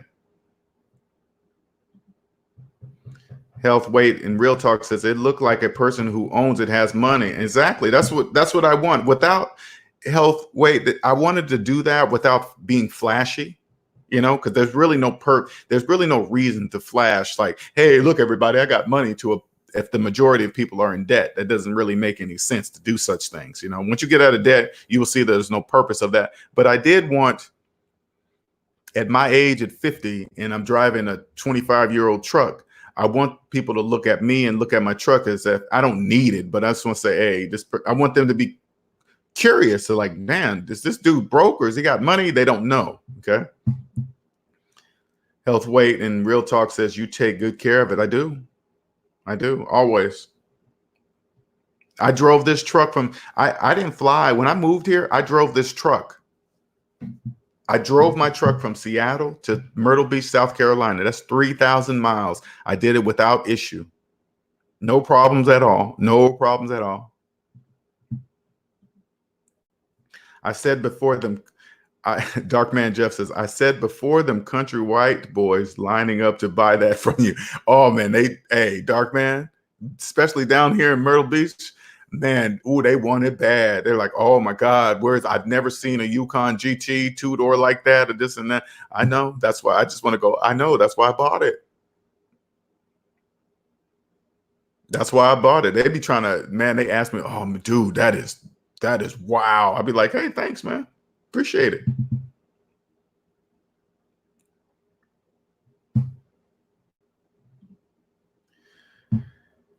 Cosmic Wisdom says GM had a partnership with Toyota, so any Geo Prism before 97 has a GM body with a Toyota Corolla engine. Man, those Prisms, they run too. They run good too. I remember I had a girlfriend that owned a Prism, and the body didn't look like it was in great shape. If you saw the car, you probably would have thought it was a piece of junk, but that baby ran so good. It was flawless. It was dependable. That bad boy always ran. Cosmic Wizard says, I'm not a car person at all. As long as it takes me from A to B, I'm good. And I figured that, Cosmic Wisdom, and people don't really understand that. You let people believe that Cosmic Wisdom drives an old 97 Geo Prism because she's broke. Let them believe whatever they want to believe. It's totally up to them. Jennifer says, dope looking truck, LJ. Good for you. Appreciate it, Jennifer. Thank you. I love my truck. Don't get me wrong. I love my truck. And the interior, just the way the body looks, the interior looks the exact same way. Clean. I put a nice stereo system in it. I have a nice alarm on it. I can remote start it from anywhere in the world. I can start my truck from anywhere in the world. If the alarm goes off, my phone goes off. I can track it. If it's driving somewhere, I can see where it's at. Anywhere in the world, driving, I put all that into it. The alarm goes off, my phone goes off. So if I'm parked somewhere and I'm inside of a building and somebody's messing with it, my phone will go off and tell me that my alarm's going off. And I love it in the wintertime and the summertime, because the winter I could start it up. It's warm when I get out there, and then it's cool in the summer. Cool. Lorvell says, I need to find a person in debt with a car that looks like you, look yours, Linnell. Oh, look like mine. Okay. You can. They're out there. Again, my truck didn't look like this. I should have took some before pictures. I didn't think about it, but I should have took some before pictures. But when I first bought it, because it didn't. When I bought it from a woman that had it, right? And when that baby pulled around the corner, I was like, ooh wee. But once I cleaned her up and cleaned the insides out and did all, I was like, oh, she got potential. And then I already had the picture of what I was going to make it look like in my mind. And then I just made it happen. Sean C says, what kind of wax do you use? It looks showroom clean. I just use black wax. I use black wax. When I decided to get it repainted, because that's the original paint. Now, if you look very closely behind the door handle right there, the passenger door handle right behind it, you can see that it looks kind of different from the rest of the body. There's an indentation that happened. The owner told me somebody opened their door really hard of a truck and put an indentation right there. But that's the only problem with it. But that's not even a problem. When it's time to paint the truck, I'll make sure that's gone, get taken out.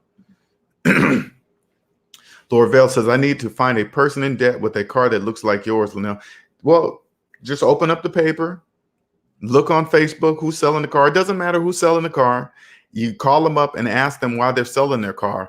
If they give you a debt story, you can probably get that car for half the price. Oh, there's a million reasons. It doesn't matter why, but if, hey, I'm getting a divorce, I lost my job, I got to send my kid through college, whatever, you don't care. You don't care. You just want to hear, make sure they're talking a dead story. That's it. Hyphy says, another auto tip to save money, buy all the supplies, equipment to wash your own car. That could save you anywhere between 500 to 100, 500 to 1,000 a year, depending on how often you get your vehicle detailed. Yeah, I really do my car myself. I enjoy waxing my car and stuff like that, cleaning it out, because it helps me think when I'm doing it. I love doing it. It's just cool. What's up, the investment doc? Hello, sir. How you doing? Thank you, sir. I appreciate it. That's my baby. She's 25 years old this year. She brought me from Seattle, Washington to Myrtle Beach, South Carolina without issues, and she is 25 years old.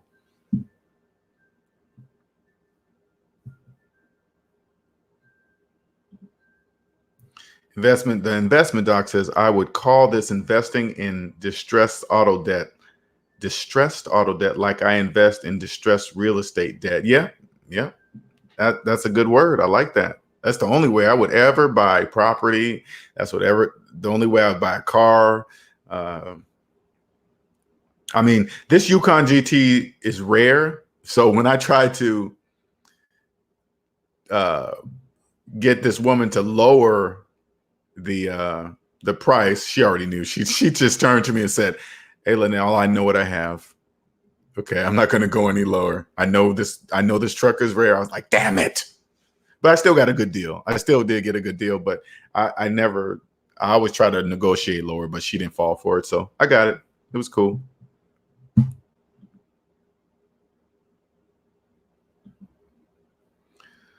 Cosmic Wisdom says, Linnell, our vehicles are senior citizens in auto age. Oh, okay. I was like, what? Okay. Yeah, you're right. Senior citizen. You know what? But one thing I like about my truck, Cosmic Wisdom, it's at a point to where it's actually appreciating. Because the more rare it is, the more clean it is, I can ask for more of it. It's not continually going down in value. You know, it's going to always be going up, especially the older that it gets. Now it's considered a classic, right? So I can get classic plates and all this other stuff because it's 25 years old and you just don't see it. So it's actually appreciating. The investment doc says, just curious do you upgrade the electronics in older car like this? For instance, I couldn't live without automatic connection of my Bluetooth to the phone in my current car. Yeah, I haven't been able to connect via Bluetooth. I have a very nice sound system in it. You can't really see it. I don't really have anything poking out to where you can clearly see there's an aftermarket stereo. Like if you look at the dash, it will look like the standard. It has the standard stereo system in it. So if anybody looked in it, they would see the stock stereo system in it. But behind the scenes, it has a very upgraded stereo system. But if you heard it, you'd be like, oh yeah, this is not stock. No, it's not stock. So, but I like it to where I didn't really have to upgrade the wiring or anything, but I did upgrade the stereo system. I upgraded the lights. The lights are not standard. The lights are the HID or LED or whatever you want to call it. They're bright lights, because back then the lights on these trucks were like yellowish. You know, I could barely, when I first bought this truck and used the standard headlights, I could barely see anything on the road or anything. But I got upgraded lights, upgraded stereo system. As you can see, the tires and wheels are not the standard. Those tires and the rims are off of like a late model 90s Suburban or Yukon. And the tires are, you can definitely see that they're aftermarket tires. Those tires are like $300 something a tire, right? But I've had them for like, gotta be 4 or 5 years now. I've had those tires for about 5 years now. Darkman says, I have a 07 Kia SUV I have had since 2013. when I graduated from college. You make me want to keep my vehicle in pristine shape and ride it until the wheels fall off. Yeah, man, Dark Man, just keep it clean, man. Just, a car's value is only worth it to you. Keep that car clean. And then people will like, damn, man, I know that's an older car that Dark Man's driving, but God, that motherfucker's clean. Make sure it stays clean. That's all. That's it. Keep that bad boy. Don't be ashamed. Don't make people in the debt matrix feel like you got to upgrade your house, your car. That they're just trying to get you to go in deeper in debt as them. Don't do any of that. Lord Vale says Lord Vale and the league. Do you agree that electric cars would be a good investment? I'm going to get me a Tesla. Okay.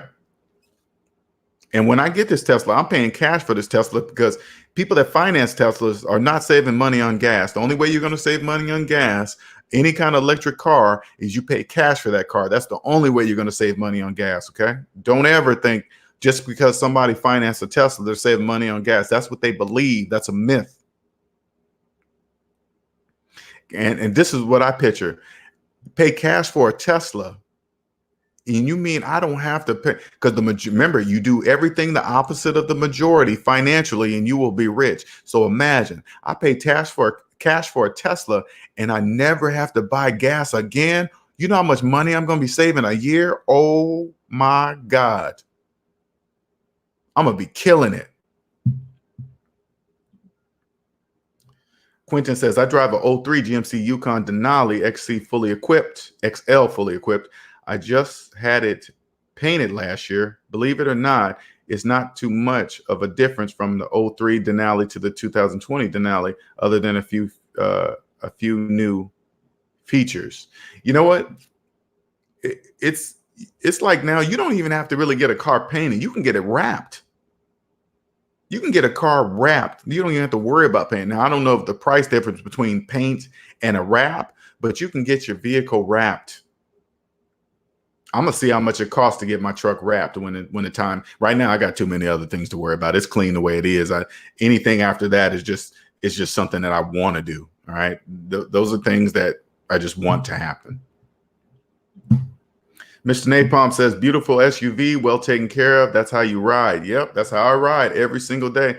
I love hopping in my truck driving every single day, especially in the summertime when I have the windows down, everybody honking. Hey, man, what year is that? Oh, my God. I mean, I remember one time last year, I'm driving down the freeway, right? Because I really don't even pay attention anymore, right? I'm driving down the freeway. This car comes up with this videotaping my truck. As we're driving down the freeway, my woman was like, hey, look over there. They're filming your truck. I was like, hey, what's up? Yeah, man, that truck is clean, man. Oh my God, what year is that? And then, it's just funny. I love it though. Hyphy says, buy your tires from a place that offers free lifetime rotation. Rotate tires every 5 to 75,000 miles and you'll get much longer. That's Phantom. Yeah. My truck is due for a rotation anyway, because I bought them from a Discount Tire Company, and they just opened one down here in Myrtle Beach, so I got to go get my tires rotated. Mr. Napalm says, it's like you got a new car. It's rare and beautiful. Exactly, and I'm the one that keeps it beautiful. I keep it beautiful. And when you don't have debt. When you don't have debt, it's not even hard. It's not even hard.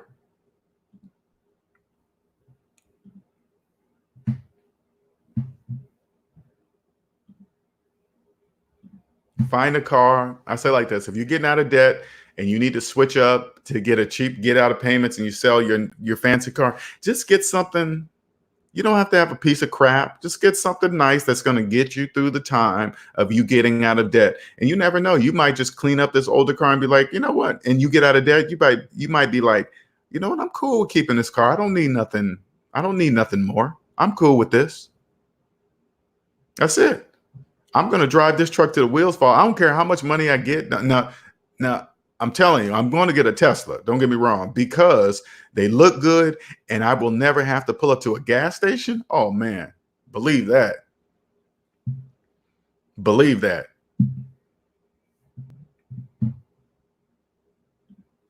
Jennifer says, you're so right, Hyphy. My husband and I are planning to open a detail business this year. Oh, that is awesome, Jennifer.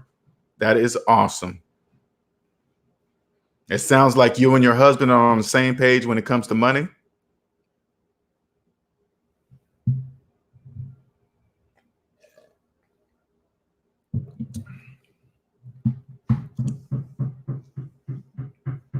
Any other questions, you guys? Any other questions? Any other questions? So for those of you that may or may not know, my t-shirts have arrived. You can just head to my website under products and order yours now. Right now they're white t-shirts with black lettering. And I'm gonna see how the sales of these t-shirts go. If they go well, and then I'm gonna go ahead and upgrade them to the front to where the front's gonna be color, because color printing is way more expensive than just black lettering. So I went with black lettering first just to see how it goes, and then if that sells well, I'm gonna upgrade. I'm gonna offer two: the black lettering shirts and the lettering shirts with color on the front.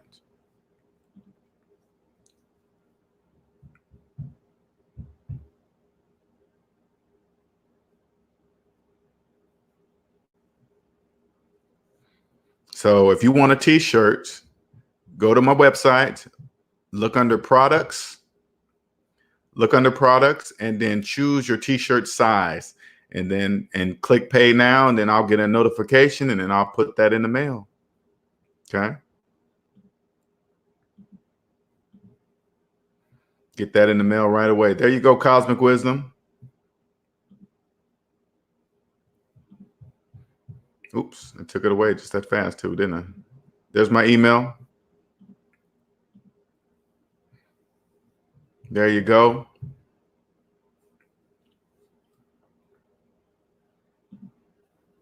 Sean C says, LJ, can you make a video on how to negotiate when buying a vehicle? You mean, now I don't know how to negotiate from a car lot standpoint, because I would never buy a car from a car lot. I would say, like I say, I always say this: always buy a car from a personal owner. If I was going to buy a car from buy a car from a personal owner, like when I get my Tesla, I'm gonna buy it from a personal owner who is in debt, and once I look up the car I want, I'm gonna call them up, and then I'm gonna just listen to them. The first question I'm gonna ask them is, why are you selling this car? If they start speaking debt and give me a debt story, I know I will have them, because they're desperate. And if they're desperate, they're emotional. If they're emotional, they're gonna make a sale based on an emotional decision, and that's where I will benefit. I'm not gonna buy my Tesla from a car lot. I promise you that.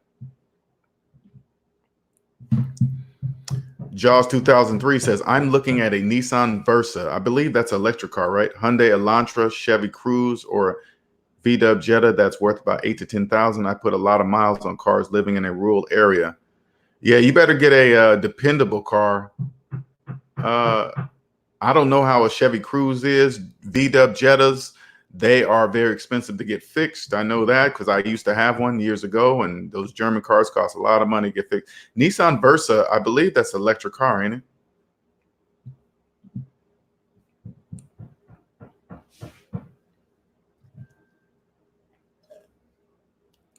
This is the new Discord server that Hyphy started. I'm still getting used to it myself.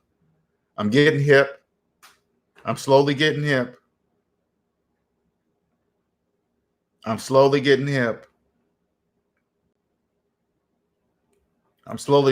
Hyphy's helping me become cool.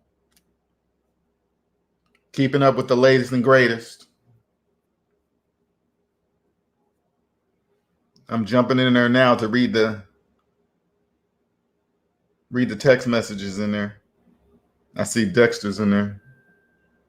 Silent Rage is up. Silent Rage is up in there. Okay, cool. More and more. I see. Hey, Hyphy. I see more and more people joining the Discord server. That is cool, man.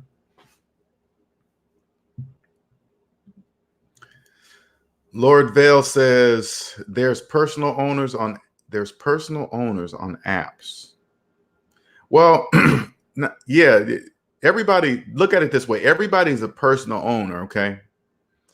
But you'd have to determine how much debt they're into the car. I'm not saying that they own it. Maybe they have their balance paid down to really low and something happened. Maybe they got a job loss, divorce, anything. There's a million things that can happen to a person and once they're in that state, they're going to get rid of that vehicle for any price, damn near any price, because they want it fast. And if you're a person coming with cash, they don't have to worry about going through the bank and all this other stuff. You can just say, hey, I got the money. You walk into their bank and say, hey, pay the car off. Cool. Here we go. And the bank gives you the title, and that's that.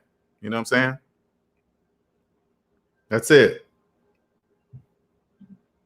Yes, he is. Cosmic Wisdom says Hyphy is upping your game. Indeed. Yeah, he's doing it for the SMD family, man. I appreciate that too, because I would have never in a million years even knew anything about a Discord server. I'm still learning about it. But it's definitely a place where SMD family members can come in, conversate with me, ask questions of me, because if you coming into this chat, you're already, if you even go this far, you already know that there's something wrong in your financial world and nobody's giving you the answer. And this is the place to be, especially if you come up in here, you're going to get the answers that you need and want.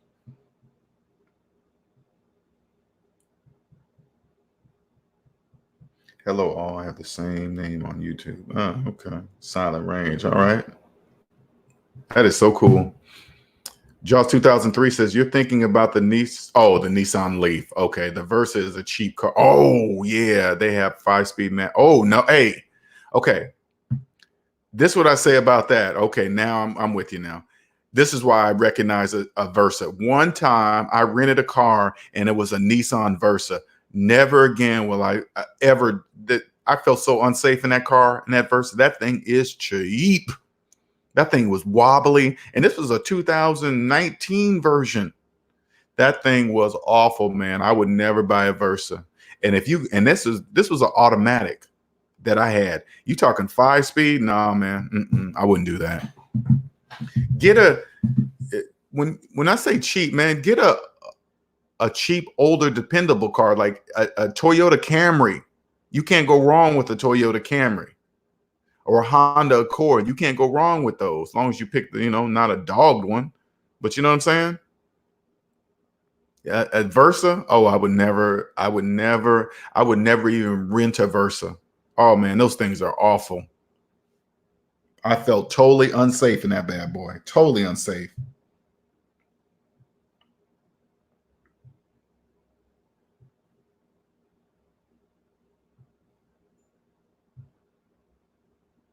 I put my t-shirts up, me wearing them in the Discord server under t-shirts, because I see Hyphy got it broke up in categories.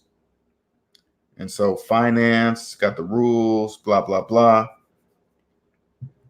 And what I need to remember is always have it open. So when somebody pops in and says something, I will get an alert so I can answer some questions when I'm available, But again, I appreciate you, Hyphy, man. Thank you so much. Much appreciated.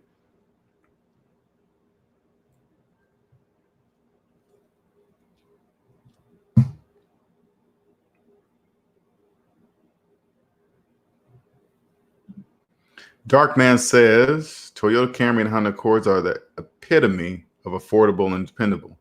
You can get a decent one for $8,000 to $10,000. Shit, you can get them cheaper than that, Darkman. It counts on what year you're talking about. Get a cheap one from somebody in debt. Oh yeah, you can get way better than that. Again, it counts on what year you're talking about, Hyphy says LJ and Cosmic Wisdom and I all drive 90s vehicles. LJ, Cosmic Wisdom, and I all drive 90 vehicles. Everyone with 2K vehicles should be inspired to keep their vehicles as long as they maintain their reliability. That's it. You don't need to upgrade. You don't do it if you want to. After my business grows, after I get my girl's car, she wants that. My woman wants the that new blue Hyundai Tucson. It's like a teal blue 2019 Hyundai Tucson. It's like that pretty blue color. She wants that, right? Once she gets that, once I get my house, and then I'll get a Tesla. But until then, this is the order it's going to be. Business first, then my woman's car, then a house, and then my Tesla. Because I'm fine with my truck all the way to that point. I am actually pretty cool because I have no debt. I barely drive. I don't drive this car all the time, you know, so I'm not spending a ton of, it's a V8 in it. So I'm not really spending that much in gas because I don't drive it. All right. So, I mean, I do drive it, but I don't drive it a lot. Cosmic Wisdom says, I'm not getting rid of mine anytime soon. I know you're not. See, Cosmic Wisdom, you've had the advantage. Your parents kind of hipped you to the game, you know, and plus you're not a car person. So whatever, it doesn't matter. You don't need to show off for anybody. As long as your money's stacked in the bank, who cares what they think? By the way, I just got your email, so I'm going to respond to it shortly. If you're new to the channel, any questions, any personal financial questions? Again, if you're new to my channel, you will see that I don't get involved in politics, Republican, Democrat, the war going on, the possible war going on, race, reparations, all this other stuff. No, people, those are just distractions from keeping you from seeing what's really going to get you out of this situation. Get out of debt, and you will see the whole picture. You will see the whole picture. I promise you. Jennifer says, yes, we are, LJ. It's a blessing to be on the same page as your partner. It sure is, most definitely. And check it out, Jennifer. That is the only way it can be. In my book, that's the only way it will be. Whoever I'm with must be on the same financial page as I, or else it will not work at all.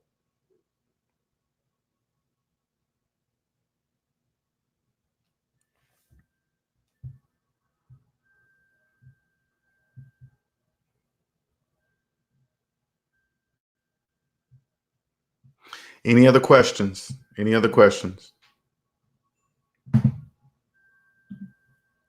This has been a great session. It started out, like I said, as if you're coming in towards the tail end, I talk about the subject right in the beginning, and then we just start talking like we normally do throughout the rest of the session. But in the beginning, I was only talking to people who speak debt free and who are financially free and new to the financially free world. I want to be the first to welcome you here. When you first come over here, you're going to be like a newborn baby in financial diapers. Okay.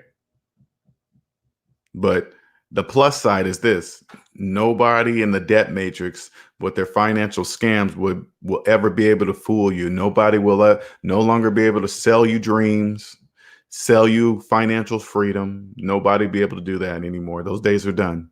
Okay. Those are done. Lord Vale says, thoughts on auto auctions? Yeah, those are good. I do that. I would do that. Ain't nothing wrong with that. I mean, if you can get a person that, say like you get a person that has a dealership license and they go buy cars from auctions, talk to that person. Hey man, if I give you some money, will you give me a car? Whatever, talk to your friend. But regular auto auctions open to the public, I would do that too. But I think the catch is that you can't get in them or see how they run or something. It's going to be a risky. I would just buy from a personal person, because you can't beat the sale price of a car from a person who's in debt and desperate. You just can't beat that. Hyphy says, you guys are the only people I can talk to about finance. I know, Hyphy, ain't that a trip?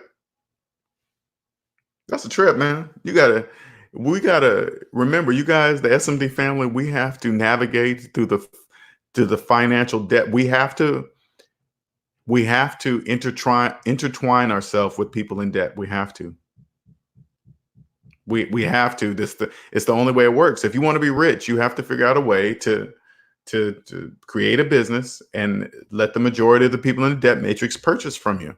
Okay? That's the way it is.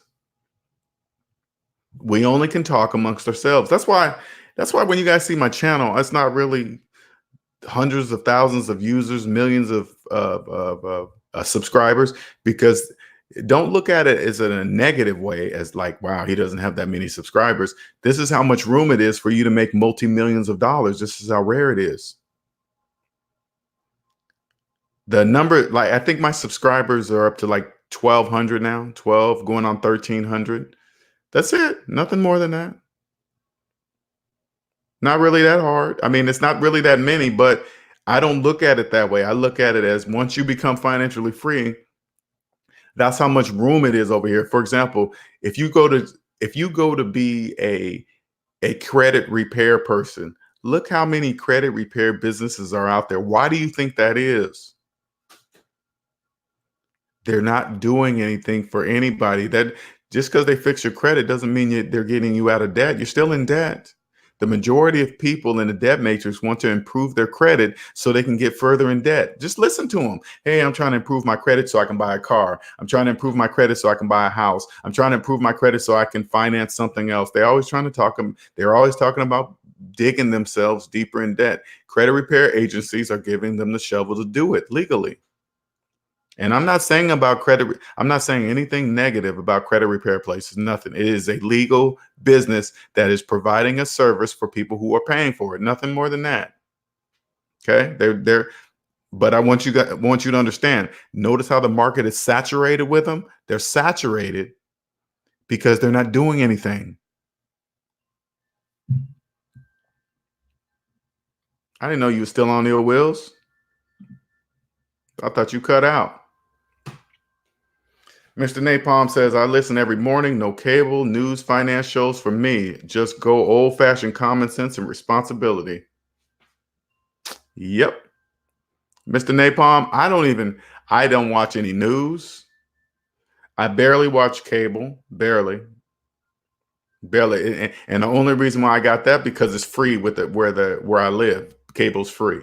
Okay. But I definitely don't pay attention to news. I definitely don't pay the financial news at all. Right.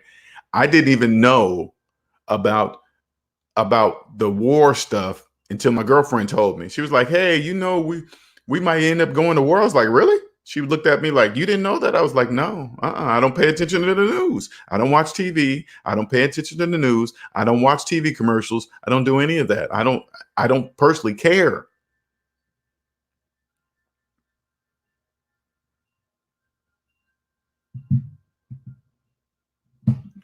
Ill Will says, Linnell, I'm proud of you, man. You already know. I know, man, and I appreciate it, man. Ill Wills, man, you connect to the right people, man, and Ill Wills is one of them. It just, people see other people, that you connect with people that once you connect, you uplift each other. Nobody's smarter than the other, and everybody can learn something from everybody else. It's plenty of room over here, man. Money's not scarce. Money does grow on trees. And all those sayings that people in the debt matrix say.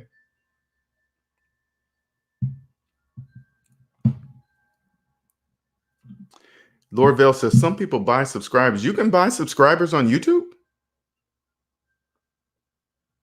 See, that's why it really means nothing. I don't subscribe. The only thing I really pay attention to, I don't even pay attention to likes. I really just pay attention to views, because I don't think you can pay for views.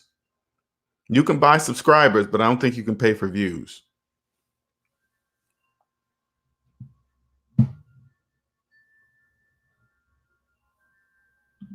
Mr. Napalm says, yep, after listening here, I ignore all credit repair. Let me do your taxes. Any quick Oh, let me do your taxes. Any quick scheme to get you out of paying what you owe is a no-no. Exactly. Don't ever do that. If you are a follower of my channel, let me tell you something, okay? Never, ever, ever cheat on your taxes, ever. There's absolutely no reason to cheat on your taxes. You know why? Because you can legally not pay taxes. You can legally not pay taxes. Legally. There's absolutely no reason to cheat on your taxes. So don't ever do that, ever. If you have somebody doing your taxes and they even sound like you don't even really have to know about taxes, right? You don't even, but if somebody's doing something funny that doesn't sound right, you better stop using them quick. If they start having you claim stuff that doesn't exist, you better stop using them. You better stop using them quick, fast, because I can only imagine what their personal credit report looks like if they're having you trying to cheat on their tax. Because the IRS, the audits, they're not going to knock on the person that prepared your knock on the door of the person that prepared your taxes. They're coming to you. And if they're coming to you, they already know. I guarantee you this: if you follow the rules of how the taxes laws go, they will never knock on your door. IRS audits are not random. Only people in the debt matrix believe that. If you're following the rules, why in the world? There's not enough IRS agents to cover the whole United States consistently. You think they're going to waste resources on somebody they know that's following the rules? They're not going to do that. That'd be just an absolute waste of resources if they did that. Absolutely. If they looked at your paperwork and said, "Oh yeah, he's clearly following the rules. We're going to go ahead and audit him." No, they wouldn't. They wouldn't do that.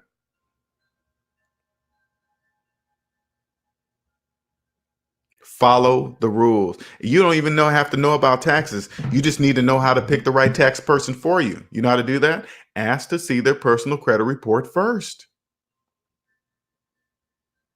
Their personal credit report will never lie to you, ever. It will never lie to you. Ask to see their personal credit report first. If they've disrespected their own money, they're not going to respect yours. Okay? Ill Will says, I'm in the cubicle jungle, LJ. I stick and move. Yeah, the cubicle jungle, man. Oof, I don't miss that at all, man. When I think about it, Ill Wills, man, that feels like that feels like prison. I remember sitting in my cubicle and looking out the window and looking at the sun through the window. Years of that. Man, I'm just reminiscing. Hy-Vee says, now that I don't play the auto finance game, it was easy to see the biggest scam, trading your vehicle in around 100K, because that's when they start to break down. Trading your vehicle in around 100,000, because that's when they start to break. I'm not sure what you mean by that, Hy-Vee.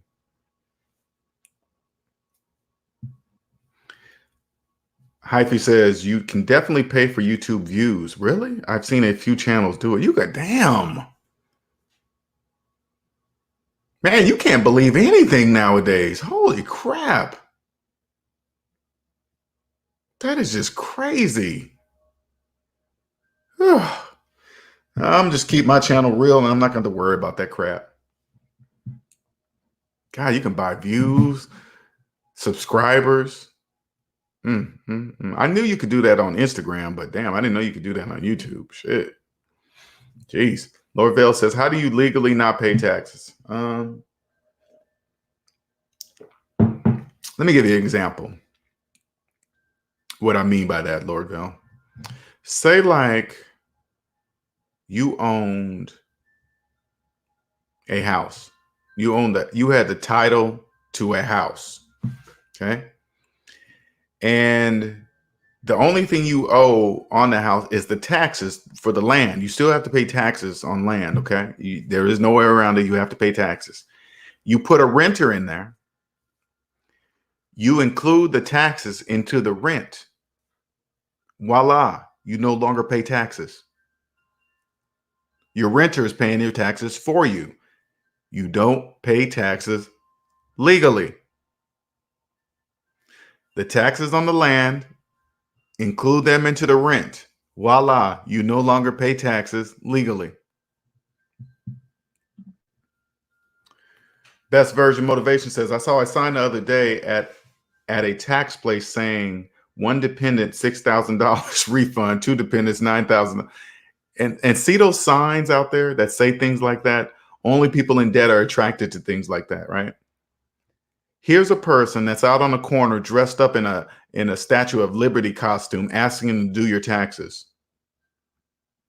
I would never hire a person in a costume to do my taxes. What if you went to a lawyer because you're on trial for murder or something, or some kind of major problem or something like, and your lawyer came out in a Halloween costume? Would you trust him? He came out in a Superman costume talking about he was the best lawyer in town. He came out in a Superman costume. Would you hire him? Then why would you hire a person to do your taxes in a Statue of Liberty costume, standing out on the street corner, waving a sign, dancing, trying to get your attention? Those are gimmicks. Okay. If a company has to use gimmicks, that means their product is not good, because if your product's good, you don't have to use gimmicks. I don't use gimmicks. I know my product's good. I don't need to use gimmicks. I can back up everything I'm saying to help a person with mathematics. So I don't need gimmicks. This is what Dame Dash taught me this. Damon Dash taught me this. It's like, man, if you come across a company, like, look at Geico. They got the gecko walking around acting like he's talking and doing paperwork, and people just think that's the funniest thing. And they don't realize they're being programmed, conditioned to, when they think of insurance, they're going to think of Geico because of the stupid little animal thing. So now the majority of companies now, think about that one commercial, that fast cash commercial, where this guy is dressed up as a superhero and he's like, fast cash. It's the commercials are so stupid, right?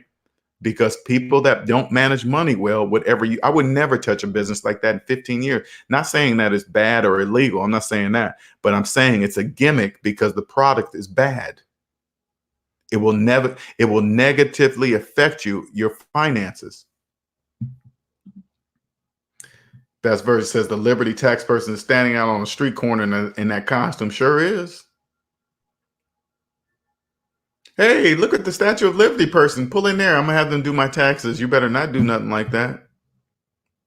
Putting out signs. Hey, if you have the dependent, you can get all this money back. No, you're not. Hyphy says 100,000 miles. That's the magical number where people usually trade in their vehicles for a newer vehicle. Yeah, that's true. That's a conditioned mindset too. It's just conditioning. Hey, if your car has 100,000 miles, you need to trade it in. Says who?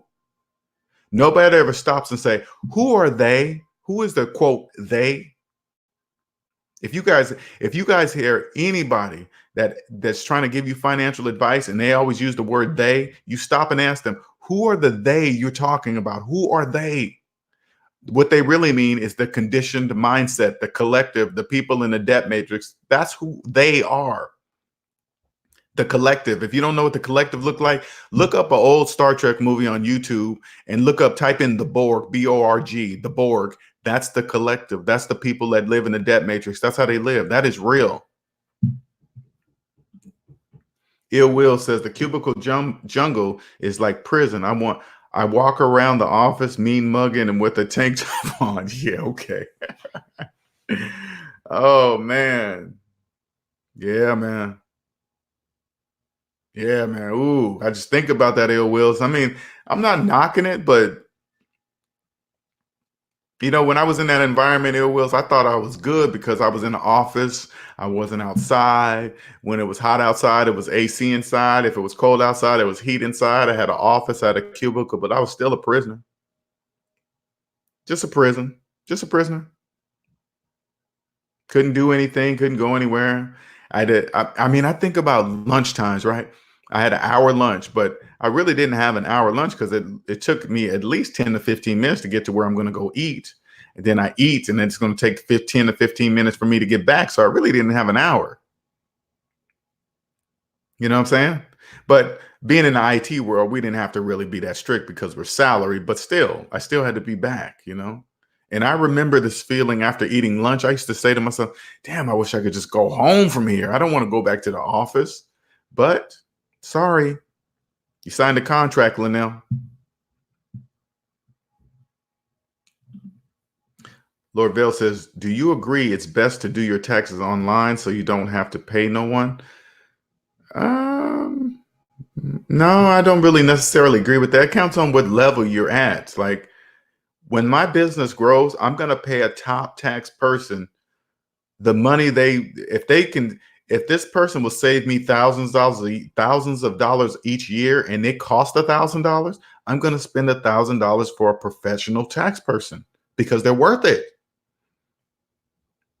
To be able to drop some money to a person that does my taxes to where I don't ever have to worry about my taxes. And I will know that by looking at the person's personal credit report before I hire them. If I see their personal credit report first, I will hire them. Will I still check on them every now and then? Yeah, every year I'll check. But outside of that, no. I mean, they're gonna be worth the money to where your IRS taxes are in order. The IRS is not gonna audit you for any reason because your finances are in order. Lord Ville says, I'm saving up to go to trucking school. Lord Ville, is that something that you want to do? I mean, don't get me wrong, that's a good career to have right now because everything is online shipping and all this other stuff. And they need trucks to move this stuff. They need people to drive this product around because all these guaranteed to be on time and this and that. They need truck drivers, people that drive to get these products, these packages to people on time. Best Version Motivation says, a coworker just bought a brand new SUV. Her previous car was an older and it was paid off. Now she has a car payment. What makes it worse, she's over 50 years old, now signed up for 72 months. Ooh. I hope you didn't say nothing, Best Version. Were you quiet when she told? How did she even tell you all this information? How did that even come up? How did that conversation even come up? Did it come up because she drove up on the lot? She drove up to work with the new vehicle, her prison.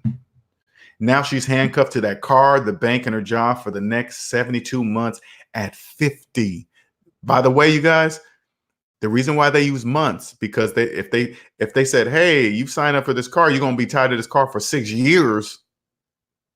Something would probably click into people's brains like, wait a minute, 6 years? You mean I'll be 56 when I pay this car off? But if you go 72 months doesn't sound like 6 years. That's why they use months.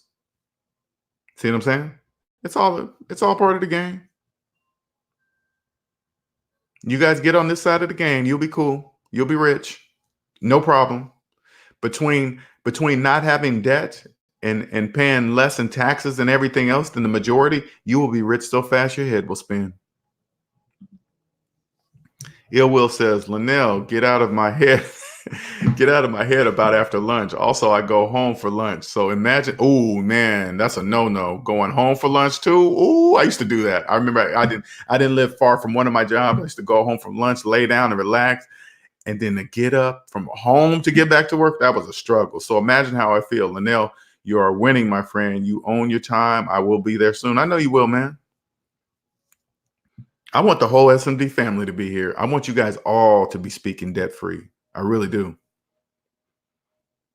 I want you guys to see how lovely it is over here.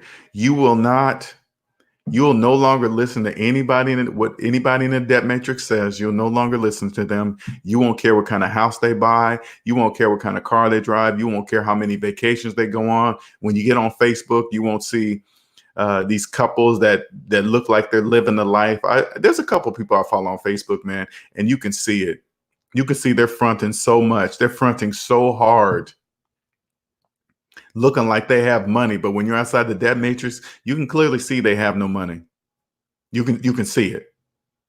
But when they try really, really hard, like they really have a lot of money, 9 times out of 10, they don't. It's just a front. You won't fall for that stuff anymore. You won't care. I mean, you'll be happy for them. Oh, they went here, they went there. Great. Oh, that's beautiful. I'm going to try that country when I get a chance to. But you can imagine the majority of people on social media, on Facebook, they subconsciously wish they were like that, or they had a partner like that so they can travel. It's just all front. Okay. I want you guys to understand that. You won't care about that kind of stuff anymore. Best Version Motivation says, I had previously advised her to pay cash for a car, but she wants to stay in the debt matrix and working. Yes, she does. You're an alien, Best Version. You're trying to speak alien to a person in the debt matrix. It's never going to work. You're only going to walk away mad at yourself because you wasted all that time trying to convince a person to get out of the debt matrix. I did that at first. When I first got out of debt matrix, I try to tell all my family and friends, hey, man, this is what you should do. This is how to be free. And I found myself getting upset because they wouldn't listen. Do you think I do that anymore? Nope, I don't do any of that. I don't even do that for my own sons. My own sons live in the debt matrix. Stop talking to them about money. Stopped.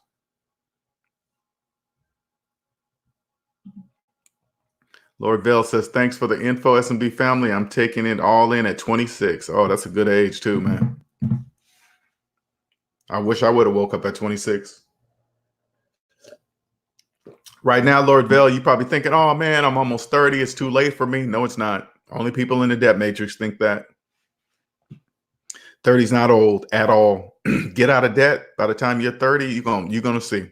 You're gonna be kicking and you're gonna be doing all kind of stuff. You're gonna have the time of your life. Best Version says, everyone saw the car in the parking lot. I just said congratulations and walked away. Exactly. That's all you got to say.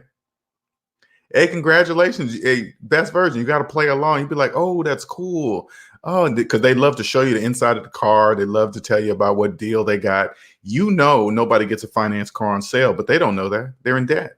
They're in the debt matrix. She don't know. Not only did she finance the car, she financed the taxes too. For 70, check it out.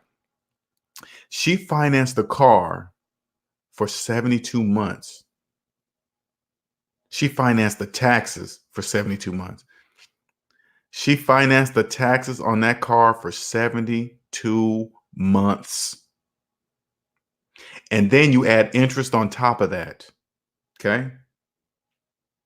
Who knows how much money she put down? Who knows? We don't know. It just goes on and on. Maybe she traded in her old car to get the new car, and they probably didn't give her the blue book value of her new car or her old car. It just goes on and on. They don't know. Lord Vale says, what about if you work for Postmates? They will usually give out a different tax form. Yeah, that's a 1099.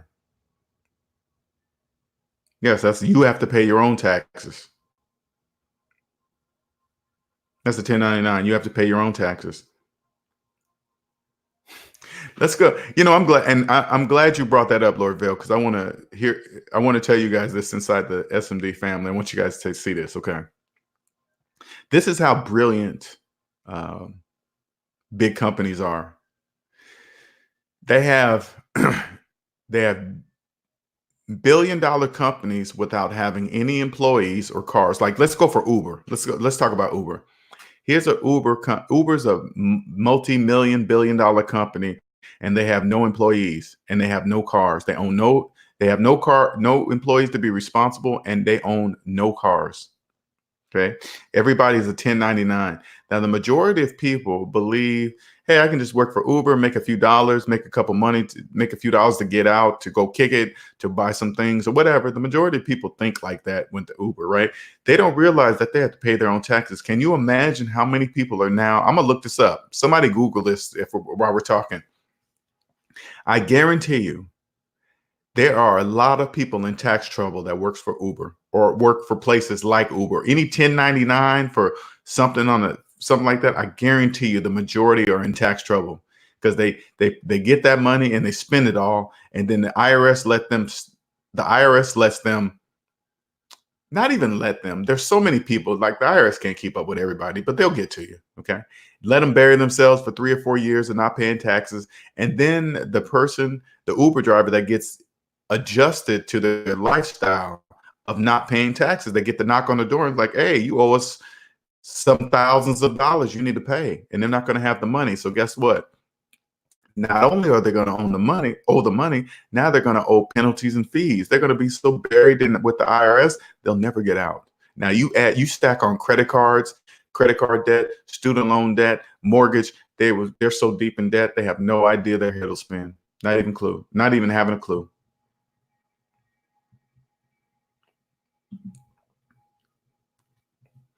Lord Vale says, okay, I will, but how much are tax specialists? You know, honestly, Lord Vale, it don't sound like yours is too complex. I wouldn't mind. If I was you, I would just do an online tax service or buy a tax CD at Costco or something. You're not really that complex to really have to worry about a specialist. I'm saying once you get out of debt and you create your own business, I would say then get a tax person. Okay. Get a tax person that knows their stuff, knows what to do, et cetera, et cetera. Okay. Cosmic Wisdom says, I think Lord Vale, you probably are a freelancer then I don't think you will get a W-2. No, you won't. You could structure a LLC to minimize taxes, maybe to go to a local college to ask the CPA to be sure. Yeah, I'm going to hire a tax person. All right. Because I already know what questions to ask of this tax person. Hey, tax person, I live here. I want an LLC and I want to avoid as many taxes as I can, locally, federally, everything. What should I do? Okay, what should I do? And then we'll go from there. But again, if I go to a person that's going to do, if I don't go to a professional business, if I go to a person, I'm going to ask to see that person's personal credit report first. That's the first question I'm going to ask them. I don't care if it sounds weird. I don't care if they get offended by it. I don't care, because once you say that, they're going to say, hey, my credit score is this. And then you got to say, hey, I didn't say your credit score. I said your credit report, all three, all of them, to see that. I want to know how much debt you're in. Laura Vale says, I work for Postmates, but I also work for a security company as well. Yeah. Oh, okay. You got two jobs.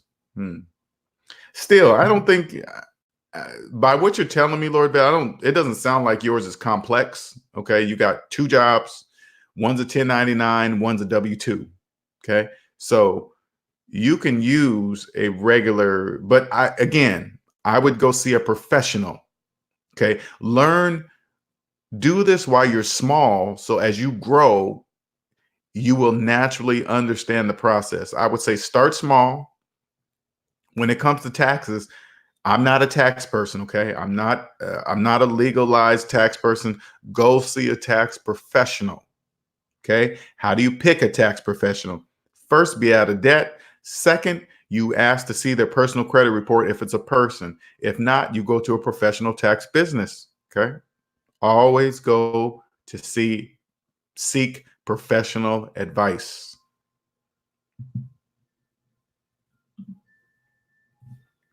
Hyphy says that Lord Vale and the league should cost no more than $250 to get your taxes done. Could be a lot less than $250. Your situation doesn't sound too complicated. I agree with Hyphy there, Lord Vale. Your situation doesn't seem too complicated. $250, you'll get a pretty good person at that price, you know. And again, I want you to see a professional. Let them know what you're trying to do, because the cheap people, they're just trying to get you in, get you out like a factory, so they can get you a refund and then you're on your way. No, you got more questions than that. You're trying to save money on taxes. The tax evasion is illegal. Tax avoidance is legal. The taxes you don't pay that the majority do is money in your pocket. That's called phantom income. Okay.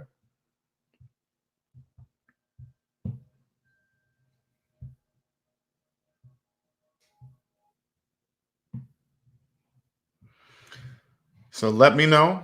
Any other questions, you guys?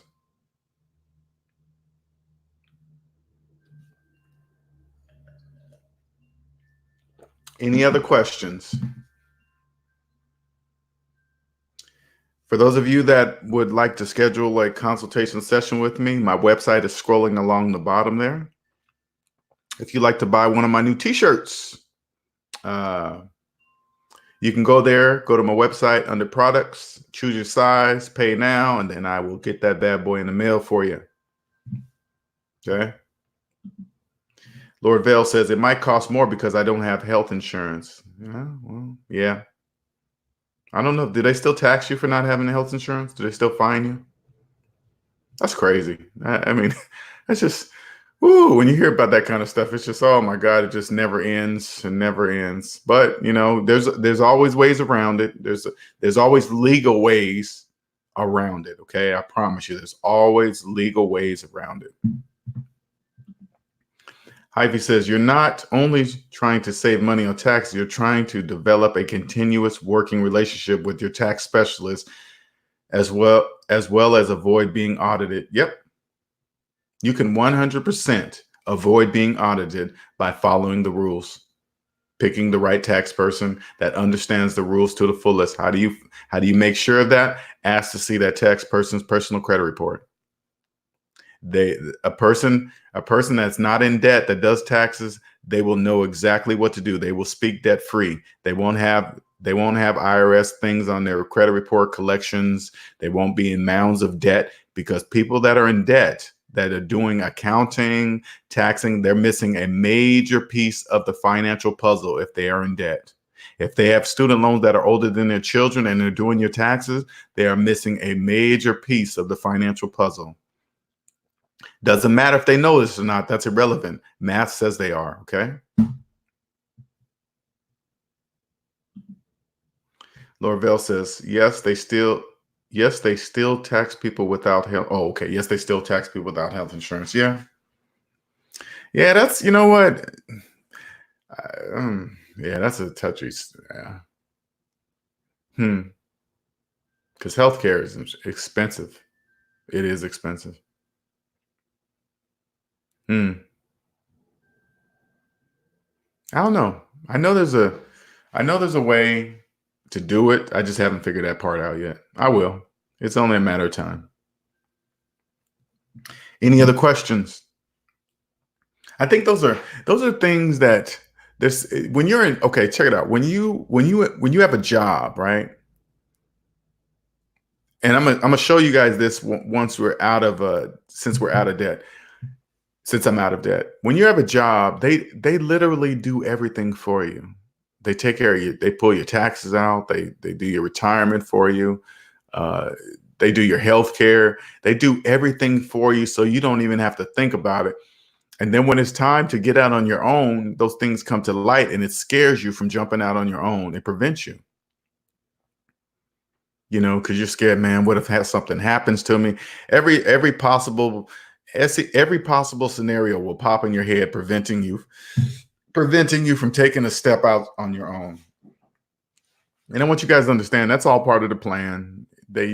Fear is used to keep people in control. That's it. It's not, I mean, when you don't realize, now that I'm out of debt, I use fear as the direction I need to aim my focus. So if something pops up in my life and fear is there, I look directly at fear. Fear is like, hey, fear is not something that I run from. Fear tells me the direction I should be going. Fear pops up and says, you can let fear scare you, make you run, or you can use fear as what it is. It's a doorway to the next level. You look at it and say, oh, why should I be scared? Because if everybody knew fear was the direction they're supposed to go financially, everybody would do it. But the majority of people run. When fear is not to be feared, fear is the direction you should go, because it's lovely on the other side of it, but you just got to get over the fear. Any other questions? Anybody new to my channel that just listening and never speak? You can, don't be shy. Nothing but love here in the SMD family. I promise you. You will only get positive answers. You only get correct mathematical answers in this room. I promise you. We will never steer you wrong in here. I want everybody in this room to know what it's like to be financially free. You will meet, you just will meet the right people. When it's time for me to invest in properties, guess who I'm going to see? Cosmic Wisdom. She's already there. Why am I going to take some unnecessary steps when I have a person in the S&B family that can just point me in the right directions? Oh yeah, you go here, you do that, you buy this, you do that, and do this. Okay, cool. How do I know to trust her? She speaks the language of debt free. That's it. Because when I get out in the debt matrix, and when I say get out in the debt matrix, when I pull up like YouTube channels, or when I'm on when I'm on Facebook and I hear all these people in debt giving other people debt advice, it's hard to listen. It's hard to pay attention to. It's difficult. But people in debt have no idea that it's bad advice because they see the stuff they have. All people have to do in the debt matrix is flash a nice watch, car, house, clothes, whatever, and then the people in debt believe them. Oh, they must know about money. Look at their stuff. And their stuff has nothing to do with money. Nothing. That's just a trick. It's all fake.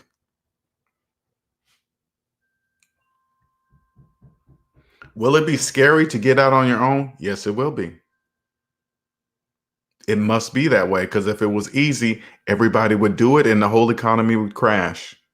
If everybody listened to what I'm saying right now, there would be nobody left to finance cars, clothes, shoes, washer and dryers. There'll be nobody left. They would know better than that. They would know better to ever do that. Then the whole economy would crash.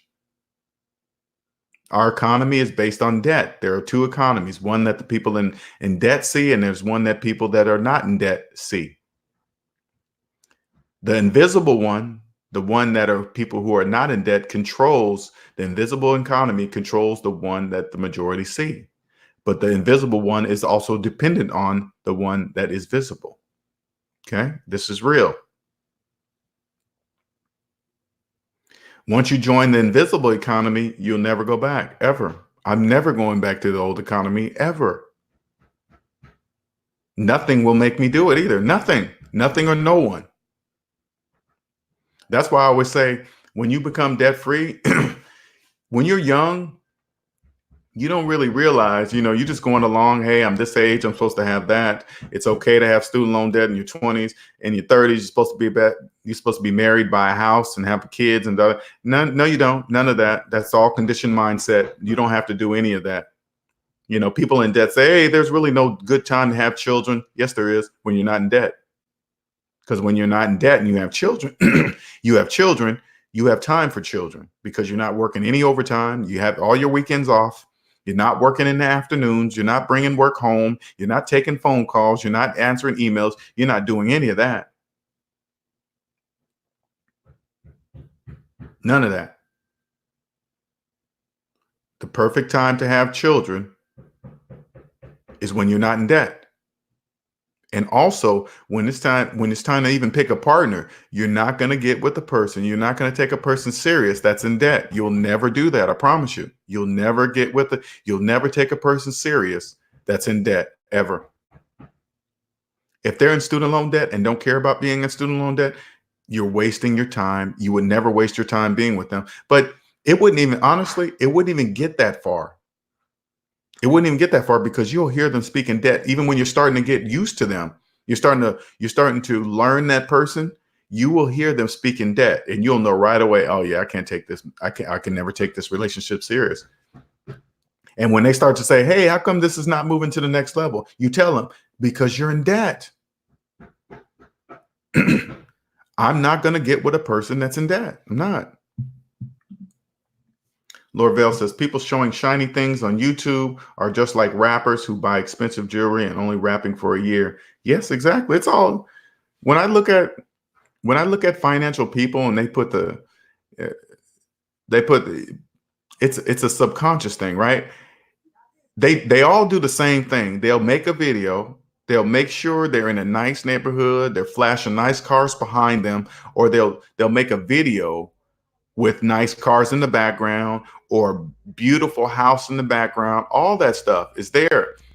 It's for people that are in debt, subconsciously looking at that stuff and thinking, if I follow this person, I will be like them. I get it. It's business.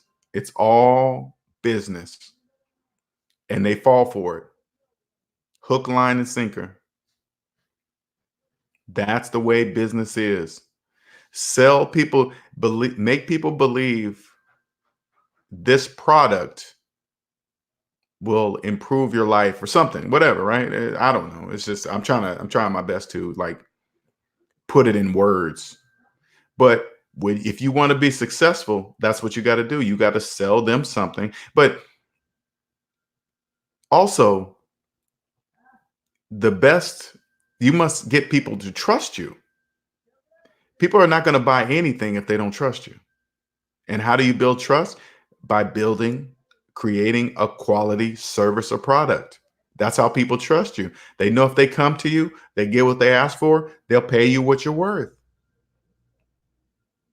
First, you have to know I had to learn what my own worth was. I had to learn it. Am I good at what I do? Yes. Am I saying what is true? Yeah, I can prove everything I'm saying. Then Linnell, you name your price and people will pay it. And that's what happens. Some people reach out to me and say, "Hey, Linnell, that's expensive." I just go, "Yeah, I know. But it's worth it." Maybe not right now is not the time for you to uh, to join me, but you will eventually, because this channel is unlike any other channel on YouTube. It is. How can I make such a claim? I can prove everything I'm saying. Everything I teach, I can prove. Everything. You'll see. A lot of people in the S&B family, they can see this. I'm gonna blow up. It's just a matter of time. It's a matter of the right person. Like, this is what I imagine. I imagine if I get a hold of one of these young YouTube stars or some young person that just got drafted, and they come across my channel and hear me, that's all it's going to take. If I can get a young 18, 21-year-old that's just getting in the league or just blowing up on YouTube, and they come across my channel, because can you imagine that young, they have no idea. If they come into that type of money, they have no idea who to trust. They don't even realize all they got to do is trust themselves, and that's it. Once they know what I teach, nobody will be able to mess with them. Nobody. But they don't know that. But they're young enough to realize this because they're young enough to remember mathematics in grade school. That's it. You youngsters that are listening to me, I'm telling you, look at me as this, a conscious, motivational educator. I'm here to help create the next generation of millionaires, multimillionaires, trillionaires. There is no limit. Those are just words, but words work with people that are in debt. They like to hear big words like that.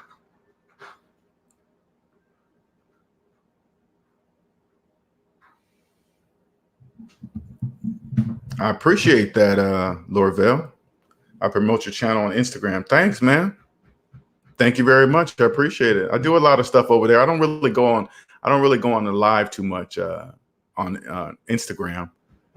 And I might do that just to check it out, try it out, but not that many people join the Instagram live.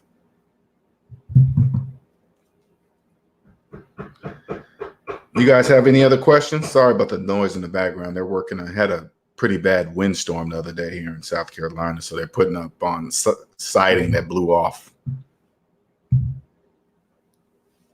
Any other questions? These are great questions, you guys. And if you're new to my channel, don't be shy. Please don't forget to subscribe. Please don't forget to hit that like button. If you like my channel and you want to share it, you can buy t-shirts. You can just do this. Hey man, I found this dude. Google #savings minus debt. Just tell them that.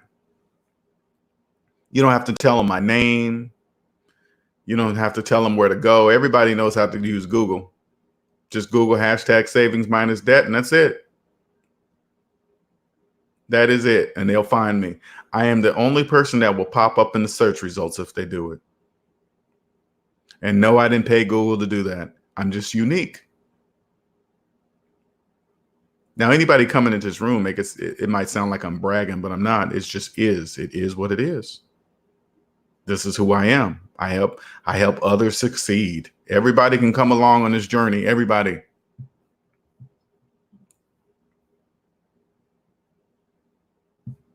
Any other questions? About 2 hours and 30 minutes into this bad boy. Let me know. Again, don't forget to subscribe. Please subscribe. Please like. Let me throw up. This is my Cash App where I accept donations. A lot of people, and I forgot to do this. I appreciate everybody that donates to me. Thank you very much. I much appreciate it. Thank you for leaving in the notes when you do that, telling me what I did for you without even knowing that I did via my videos. Thank you very much. That's my Cash App. Here's my PayPal for donations. Thank you very much, all of you. If you want to go see my Facebook, this is my Facebook.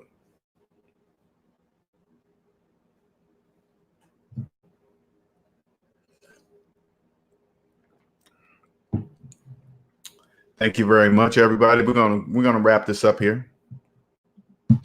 You guys have a wonderful day, okay? Appreciate you guys all. SMD family. Don't forget to put that up there, that Discord server. If you need instructions on how to get it or do it, just reach out to Hyphy. He built it. He understands it. He speaks the Discord language. I can tell you how to get there. Do I know the inner workings of it yet? I'm learning myself, okay? So check it out when you get a chance. This is where I'm in there. I'm learning to keep it on so I can answer questions up in there. Quick questions. I see a lot of people have joined. How many people have joined, Hyphy? Can you see how the total amount of people have joined the Discord server? Can you see that? I'm assuming you can, because I don't think I can.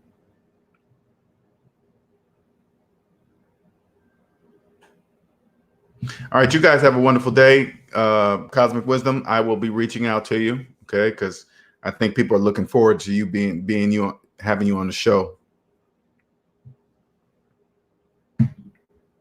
Hyphy says, Webb, you're out of the matrix. Shining things with an expensive price tag don't have so much to shine. Don't have as much shine to them. 15 people have joined thus far. Okay, cool.